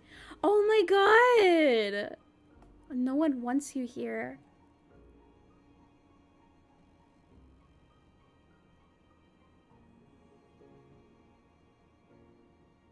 DM Drox said, I love these options. I know. It's a good thing your name is Fields because I'm going to put you in the ground.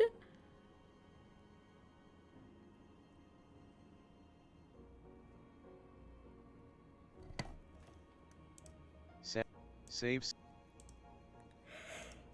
You weren't sure if you could manage that literally, but you believed in the sentiment. That's too funny not to say. Shiloh, what's that? I couldn't hear you from over there. But don't get up on my account, I'll come to you. Sam, no. You knew he heard what you said. Shiloh approached with easy strides, as if he had been welcomed. You were floored with how much confidence, or shamelessness, the boy was apparently capable of now. Yeah. Liz turned her face and refused to acknowledge what was happening. She might have been trying to think happy thoughts and wish Shiloh's presence away. Unfortunately, it didn't work. When Shiloh arrived, he plopped down into the sand with the rest of you. His legs folded crisscross. Shiloh, hi. Sam, leave before I make you leave. Cove, seriously. Get lost. DM drops. Shiloh, I Said, will, in just a minute. Dot has no shame. Maybe you couldn't crush him emotionally after all. I guess. Liz, what do you want now? Shiloh, well, I figured you'd want to talk to me after you'd had some space. I ought to let you do that, even if you're gonna yell at me. Liz finally faced him to be free to snap at Shiloh with full force. Liz, and why in the world would you think that? Unfazed, Shiloh looked back at her softly. Shiloh, you haven't changed that much, Lizzie. You're the one who found me online when I brushed you off earlier this summer. When have you ever preferred leaving something unresolved in the end? Shiloh, you didn't even get a chance to make me explain why I did it. I bet you're dying to do that. I want to. Liz ground her teeth, quietly fuming. Shiloh had called it right and that sucked for her. Liz, fine. I'll bite. Give me your excuses. Yeah, what are your excuses? Shiloh, well mostly, it was really bad timing. Like, I understand that, but once they reunited, he didn't have to lie to her. That's honestly the biggest problem in my opinion, the fact that he lied to her. Because said, I want to see the best ending, but we can't all have nice things.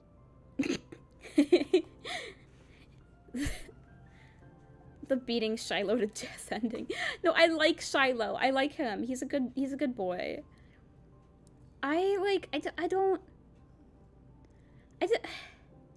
I just, like, okay, so I understand that he was busy on a school trip and whatever.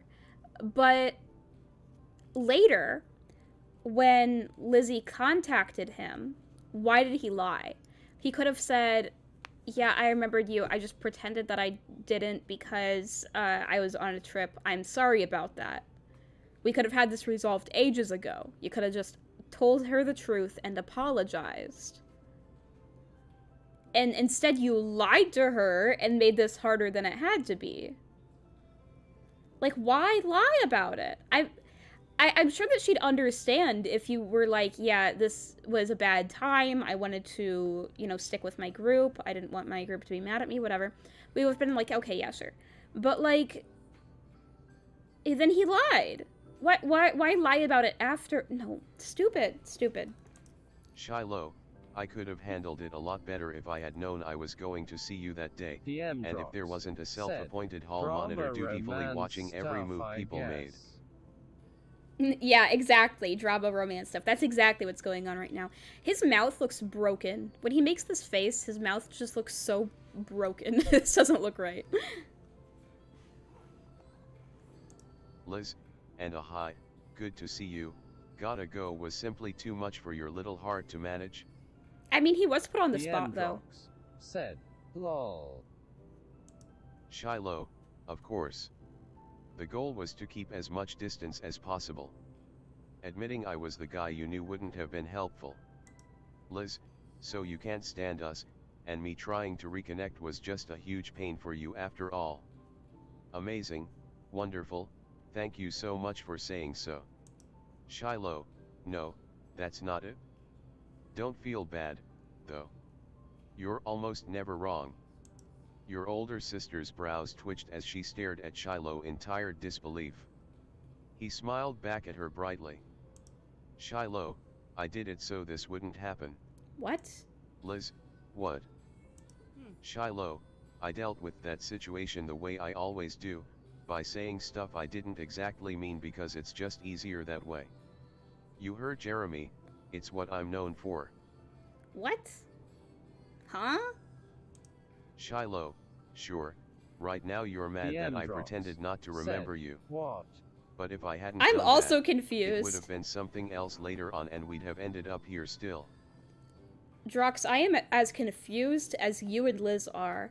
Right now you're mad that I pretended not to remember you, but if I hadn't done that, it would have been something else later on and we would have— What?!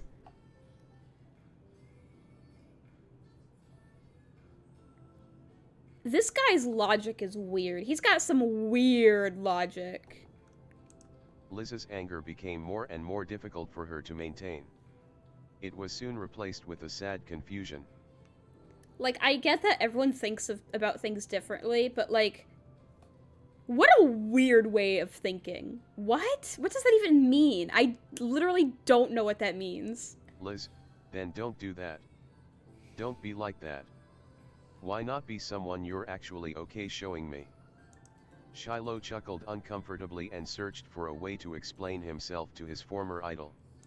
Shiloh, I wouldn't have made you sad if I could have avoided it, I mean that. I thought I could at least finish this visit without issues. Jeremy wasn't someone I expected to call me out. That's pointless to him usually. Shiloh, but I'm not going to be someone whose personality revolves around making you happy.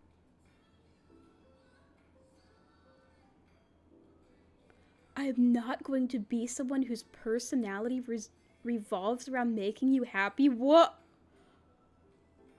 That's so cold! Shiloh, no matter how much I follow others, it wasn't for them. Every decision was mine. I couldn't be in charge, so being a sidekick to the best option was something I did for my sake.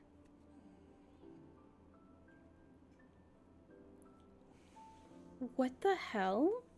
Yeah, Drox, I was like completely against you because I was all like, he's got to have an explanation. I want to hear his explanation out. Shiloh's a good guy, so I know that he wouldn't do anything that would hurt Liz or whatever. But no, now I actually do want to hurt him. What in the world is this explanation? What, like...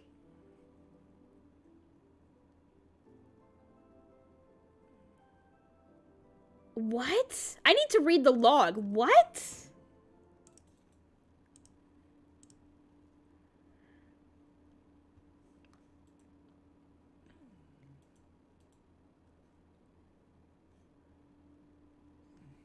What?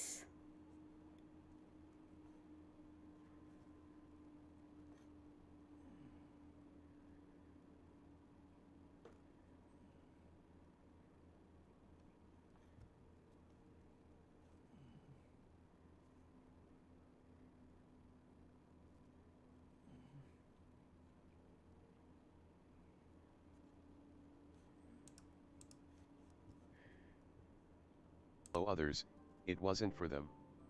Every decision was mine. I couldn't be in charge, so being a sidekick to the best option was something I did for my sake. What?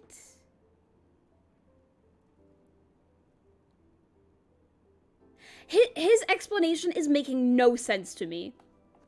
I was all like, he must have a good explanation. Drox said, I knew violence was the answer all along. I'm starting to agree with you, Drox, because I'm like, I thought he must have had some sort of good explanation, but his explanation makes no sense.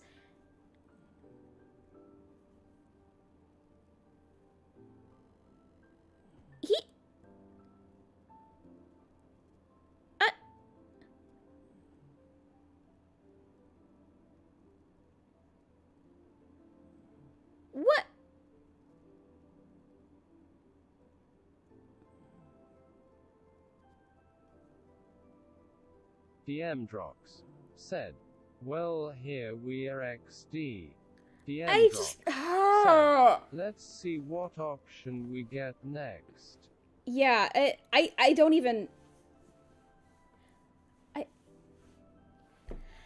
So he...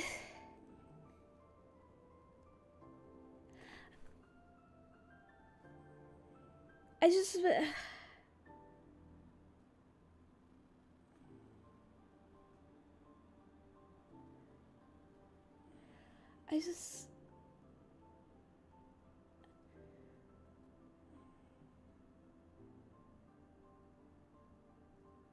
He just seems so inconsiderate of Elizabeth, and like...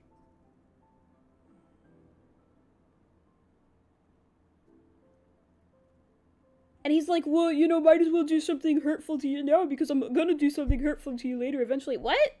What the hell did that mean? This is just the way that I deal with things. Like, what? I don't get it. I don't get it.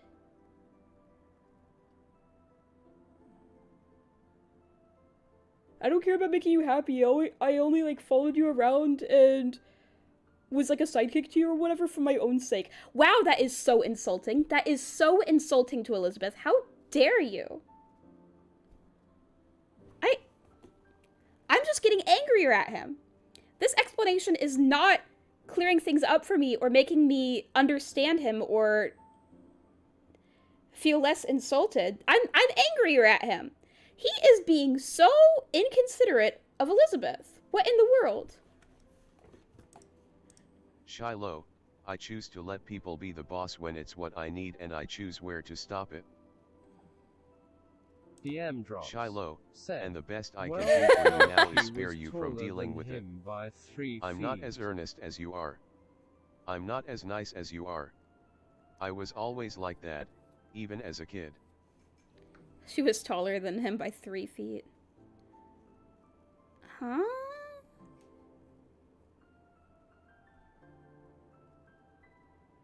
What?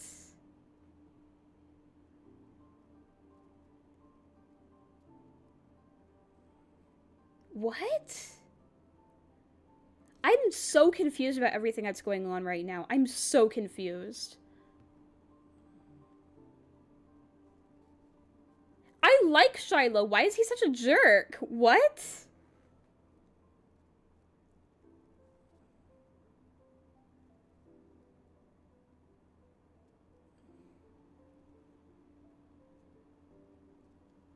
What? I'm so lost. I'm so confused. Shiloh, back then I wanted to fit in, even if it meant excluding someone else. If they were the odd one out, that'd mean I wasn't. What?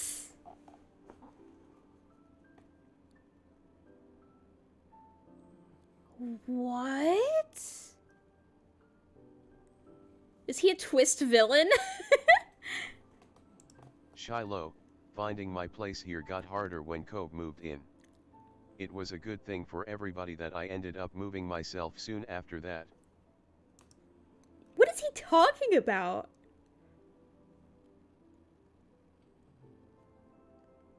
DMDrox said, he has no idea how good tall girls really are. DMDrox said, no idea asterisk. What was that weird scene in step 1 where he got really sad over something?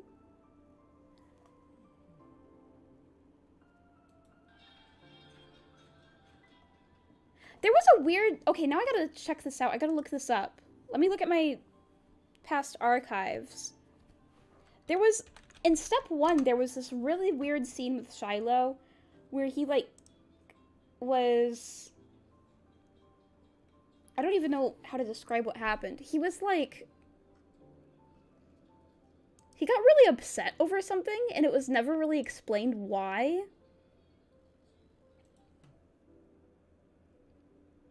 I gotta find this scene.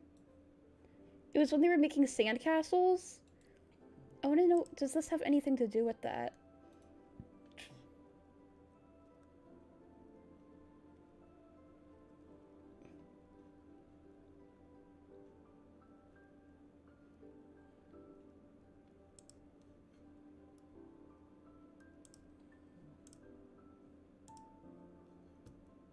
I'm trying to find this.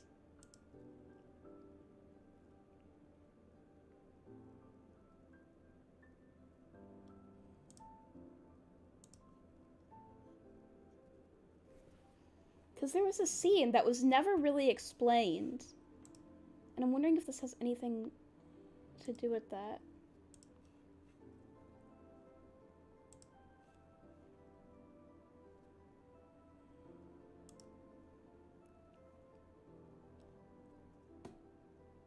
Where's the part where we were building sandcastles together and...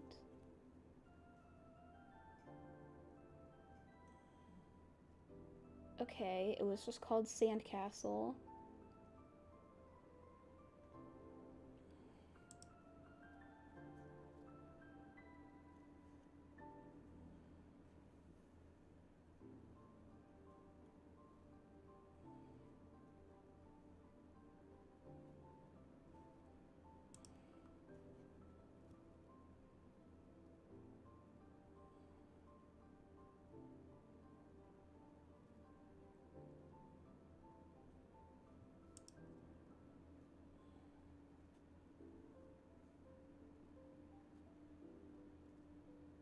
Where's the... Okay, DMDrox said, dang, not real violent options and nothing that emotionally scaring. yeah.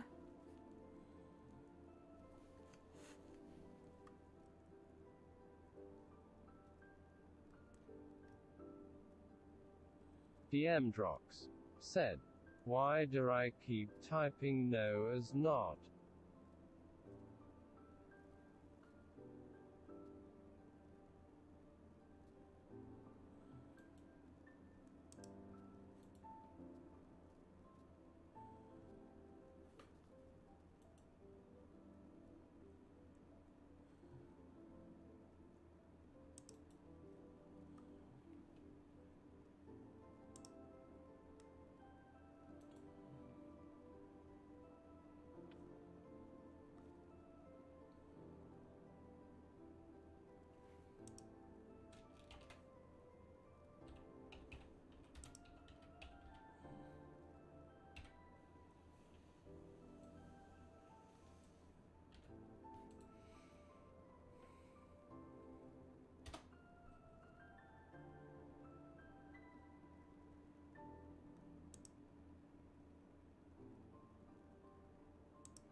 Yeah, I don't know.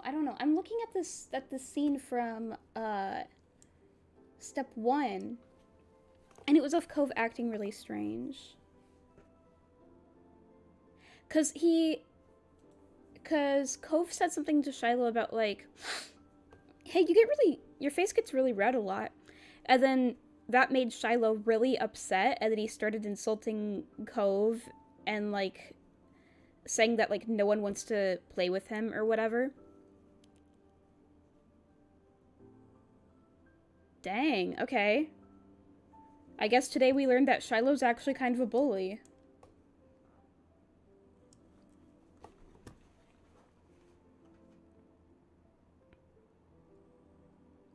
Well, okay then. I need to look at the log again. I'm kind of in shock right now. I'm in shock.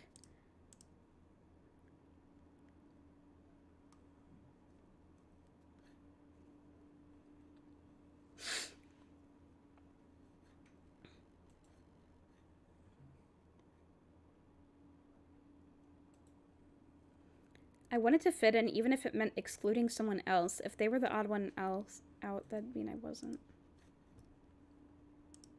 This is messed up. This is messed up. Dang, okay. It turns out that Shiloh is kind of a jerk. I'm extremely surprised. I did not see this coming at all, but Okay, he's a jerk. That's... You didn't know what else to say. Nothing else could sum it up. Liz, I knew that's essentially how you were back then. You were a scaredy cat who wanted someone to defend you. Liz, I simply imagined that in the past 10 years you grew out of that and learned how to speak to others like, I don't know, an actual grown-up human being. That's what I thought too. But it turns out he's still like that, but in a slightly different way. Shiloh, well, in my defense, I'm not an adult yet. I won't be 18 until later this year in October. Liz, October 30th. Shiloh, you remembered? Liz, so did you, punk. Shiloh chuckled self-consciously as Liz smirked at him. There was an affable moment before she became serious again. Liz, I liked you when we were kids. I wanted to know you now. That's what upset me the most, the idea that maybe you only wanted to be rid of your old friends. We haven't gotten any violent options yet. Shiloh, Lizzie. You're too good to need someone like me in your life. That's the truth. I'm not worth the effort. What is even going on right now? Shiloh, except for with unusual people who have odd taste. Then she straightened up in the sand, brushing her dress back out. Liz, that's an incredibly annoying thing to say. It's insane. You've only changed in stupid ways and stayed the same for the rest. That is true. Shiloh, that's fair. Liz, is it? It means, maybe I have unusual taste. You could have stuffed Shiloh's entire hat into his mouth with how wide he opened it. Shiloh, really? DM drops. Liz, well, as much as mother hen being compelled to look out for their chick, no matter how useless they are, is unusual. I can't Very help true. it. Liz, you haven't changed that much after all either. You're still Shiloh, you're painfully still Shiloh. Liz, I brought you here and I'm not gonna abandon you.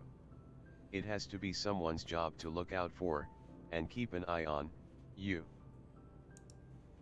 With her surety returning, she pulled herself up off the ground and glowered down at Shiloh with her arms folded. Liz, now, I do want an apology for everything done behind our backs when you could have opened with all of that you just said. Liz, you should have given us a real chance or stayed home. This stunt was rude. To me, and Sam, and Cove, too. As if bringing the baby chick comparison to life, Shiloh dutifully did as he was told. Shiloh, sorry Lizzie, Sam, Cove, everyone. I didn't want to cause problems or ruin the day. Shiloh, and you don't have to accept just cause I'm saying it. DM drops. Not everybody needs to like everyone. She is never going to give him up, never going to let him down. Never going to turn around and desert him. She's never going to make him cry, never going to say goodbye, never going to tell a lie and desert him. Cove, oh, and right hurt then. him. And You were tell a lie kind and of hurt mean him. sometimes when we were kids, but I wasn't very nice to you either. Cove, all this recent stuff isn't really something to make about me, so I'm not gonna hold on to it. I need to look at the log again. I'm still confused about what's going on.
So, is what Shiloh's saying right now that... DM Drox said, recap Shiloh. I only wanted to pretend to be your friends because I felt like an outcast. Wah wah, feel bad for me for using a dumb reason to ignore you. That does seem to be what he's saying right now. Yeah, I think that he's saying that... It looks like he's saying that, like, he ignored us because he didn't want us... Yeah, that's essentially what Liz did. Yeah.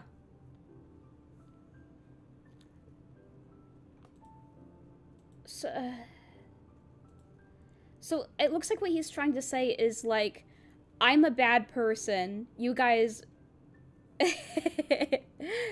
Shiloh, yeah. Like, he's saying, like, I ignored you because you guys deserve better than me. Because I'm not a good person. You guys must have bad taste if you want to be friends with me because I'm a loser and whatever. I think that's what he's saying. I think that's what he's trying to say. Is this what the kids these days call being a pick-me boy? Cove, I mean, as long as you're not gonna keep upsetting people from now on. This is stupid. Shiloh's stupid. I really liked him, but this is dumb. Shiloh, DM thanks, Cove. said, I guess. I'll avoid doing that in the future. This is stupid. Shiloh, what the hell? This is so dumb. He then changed his focus to you. His expression was curious. He wanted to know where your feelings landed on this, on him.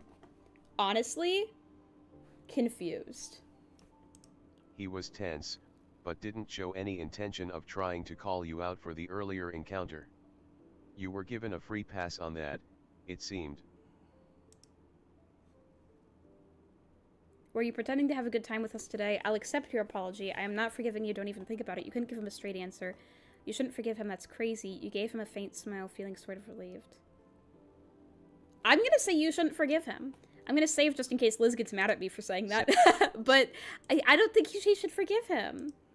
Liz, but I want to.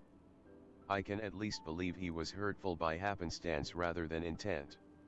And as for his oh-so-charming personality, I think I can live with it. Said, throw him into a spike bomb like Bowser.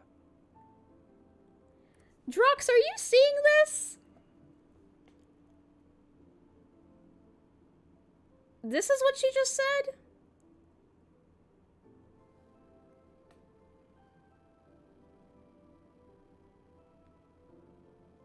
Are you kidding me? Are you kidding me? No. No. No. No. No. Cove, sorry, I don't know what else to do. As you pulled yourself to your feet, your thoughts whirled around inside your head.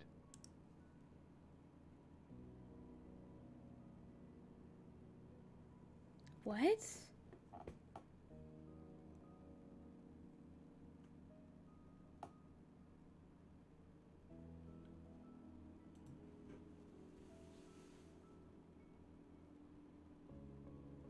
DM Drox said, dang, Liz really wants that Shiloh D. I think she does. I don't want to be part of this, but I can't leave Liz alone with him. Hold on, I want to see what happens if I choose that. This is crazy. This is going all over the place. You didn't think that he was capable of doing anything terrible to Liz if you walked away right now, but you weren't happy with how willing he was to trick people. Shiloh jumped to his feet, straightening his cap on the landing. Shiloh, Lynn would be so proud. You didn't all leave. Lynn? Cove rose as well, but with a groan. Cove, another group mate? Shiloh, no, he's our group supervisor. He's also friends with my mom. Shiloh, and, if you were still wondering, that group is for people who have difficult to deal with attitudes. Jeremy and Nate being in it makes a lot of sense, huh? Okay.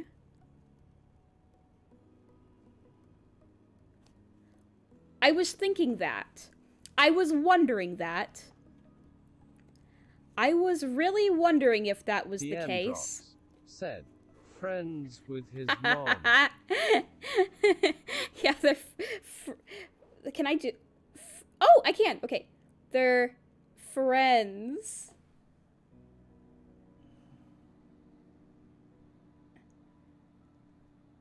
Friends. So it's a group for people who have difficult to deal with attitudes. I was thinking it was something like that. I was thinking it must have been something like that. And, you know, I now understand why Shiloh is in it. I get it now. I know now. Shiloh spoke simply and finished his thought with a breezy shrug. Liz sighed loudly, and then she smiled ruefully at him. Liz, geez, Shiloh. You've certainly made yourself other people's problem since leaving. Shiloh, well, now you all know me better, too. Unfortunately. Liz, thanks for sharing. A small smirk appeared on her face as she watched Shiloh. You didn't fail to notice the hint of sarcasm in her voice. Liz, and thank you, Sam. Accompanied by a warm smile, Liz's tone was sincere. Cove, I can keep hanging out with everyone too. Sheepish, Cove rubbed his arm. Liz's smile stretched into a grin at that news. Shiloh sucks. I don't like Shiloh anymore. He sucks. Shiloh, thanks for sticking around. And I didn't say this until now because I liked him until now. His fashion sense sucks. What is he wearing? What the hell is he wearing? Liz, well then, what now? The four of you stared at each other in silence until Shiloh tentatively made a suggestion. Shiloh, would anyone want to build a sandcastle? Liz, that sounds ideal. Your older sister began to truly relax again, and you were glad to see it. Glancing at Cove, he nodded in agreement with Liz. Sam, it's been a while since any of us did that together, huh? Let's do it. Liz, then we're all agreed. Said, come on. Oh, so as long as you Let's like go play them. at the beach. The outfit was going to be okay. Well, I didn't want to hurt his feelings. I didn't want to insult him. Like, I'm like, well, the outfit, I was thinking like, well, this outfit sucks, but I'm not gonna say that because I like him. But you know what? Now that I don't like him anymore, I will say it out loud.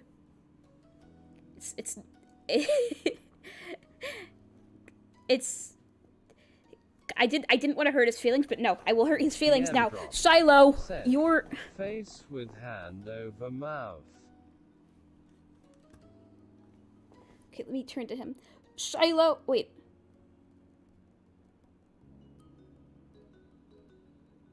Okay, let me figure this out. Shiloh, your outfit sucks. The sun was far across the sky when the four of you trailed down from the park to the shore in comfortable silence. It was hard not to think back on how familiar it all felt. You never thought the four of you would ever be here together again. It wasn't long before you were sitting on the wet ground, busily pushing as much sand as possible into a lump. Okay, I wonder can I do the L on my forehead?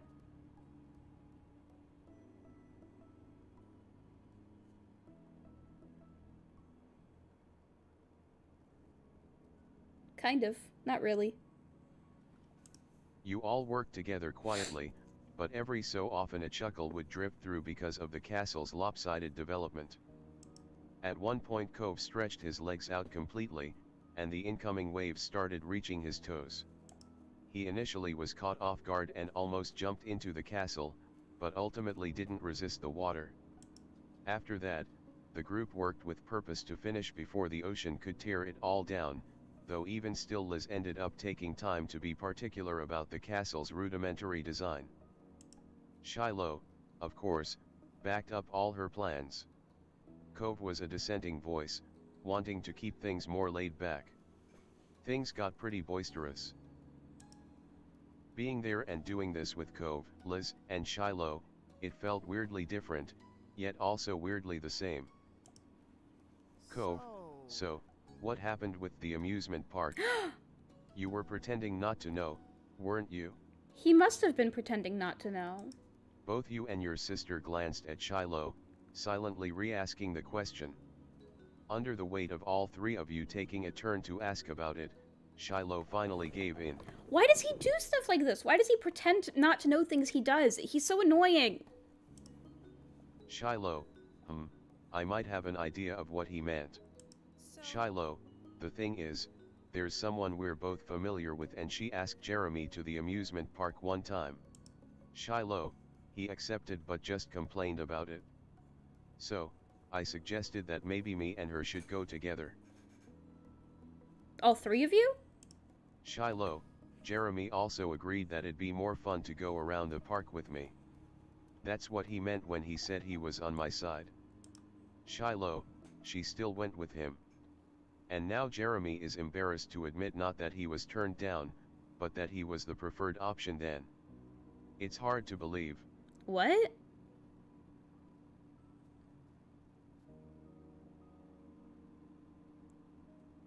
Huh?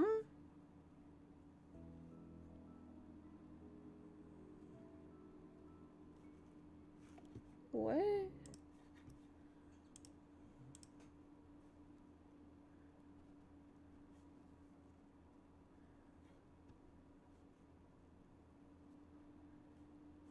Oh.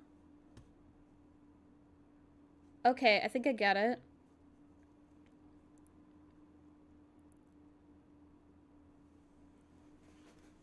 Okay, so this... Drox said, when did a Jeremy end up part of this story? Oh, you missed that. Jeremy was here earlier. He's Shiloh's friend, and also I punched him, one step ago. I did punch him. Most characters I do not use violence against, but Jeremy sucked so much. He insulted Cove's eyebrows, so I punched him. Okay, so this girl went to the amusement park with Jeremy instead of Shiloh, and Jeremy agreed that it would be more fun for her to go with Shiloh. Whatever, that's stupid. That's a stupid thing to be upset about. Shiloh, anyway, Jeremy could think that I'm mad I got passed over, but it doesn't matter if she said yes or no. All that counts is if she knows I'm totally there when she needs it. And she does.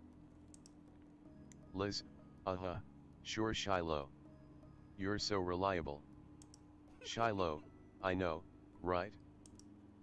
Cove, okay. Thanks for telling us. Shiloh, you're welcome. Absent-mindedly, you twisted your fingers in the sand and thought about everything Shiloh said today. It was still bothering you, but to some degree it all felt kind of like closure. No, it didn't feel like closure. This left me with more questions. Before I was like... No, this did not feel like closure, game. You're wrong. Yeah, I used the solution to the problem in step 2. It was in step 2, there was a chapter where you and Cove go to a girl's birthday party together, and you see Jeremy there, and he was being a jerk, so I punched him. And not just with Shiloh, but also with Jeremy of all people, the old villain of that one summer from long ago. Just like old times, the four of you stayed on the beach until night fell and the moon was high in the sky. Then the time had come to say goodbye. Shiloh needed to get back to his mom, and back to where his life truly was now. Good riddance. The four of you walked up the neighborhood street as one, tired smiles covering the familiar faces around you. You never could have seen where the day was heading when it started. However, you appreciated the opportunities it brought you in the end. Not really. After that, Shiloh disappeared from Sunset Bird once again, though this time it wasn't heartbreaking or hard to understand. This time it was just another part of life. It sure wasn't heartbreaking. And it helped that Liz had her own phone and laptop and could easily check in on him time to time. That was nice, too. Wow, that was weird. That was weird. That was a weird moment. Okay.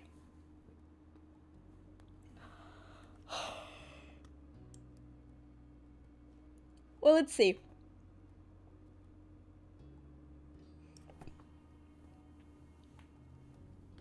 I'm stretching.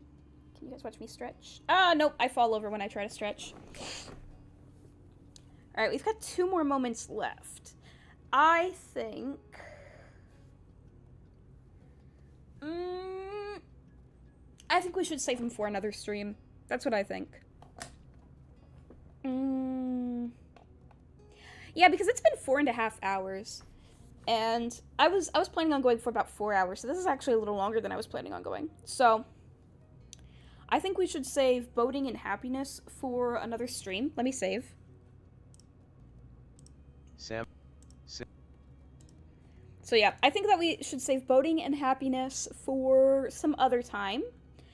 But Late Shift and Serendipity were both interesting, I will say that. So thank you to everyone who joined me in checking that out. Thank you to Delaney and Orange Crewmate and Jonathan and I'm the One and Candy and Shao and Drox. Thank you to everyone. Yeah. So that was very interesting, seeing more of Shiloh and seeing more of Jeremy. And the Late Shift DLC was fun too. Getting Borger with Cove. But yeah, I don't want to make this stream super long because it'll definitely end up being over 5 hours if we try to squeeze in the boating DLC too. So we're just gonna leave Boating and Happiness for the next Our Life stream. And after that, all we'll have is step 4.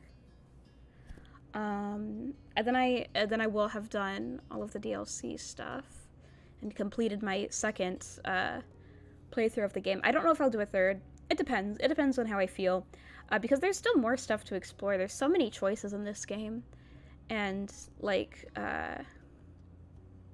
CGs that I haven't unlocked and stuff. But yeah, this is where we're leaving it for now. So we'll pick up with those last 2 DLC moments next time.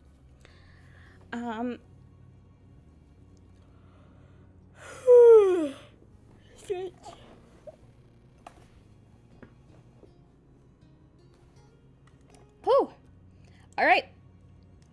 So with that being said, I hope you guys enjoyed getting to check out these DLC moments with me.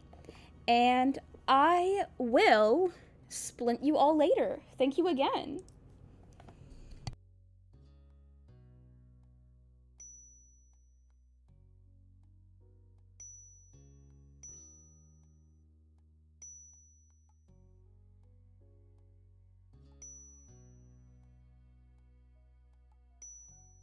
Quit.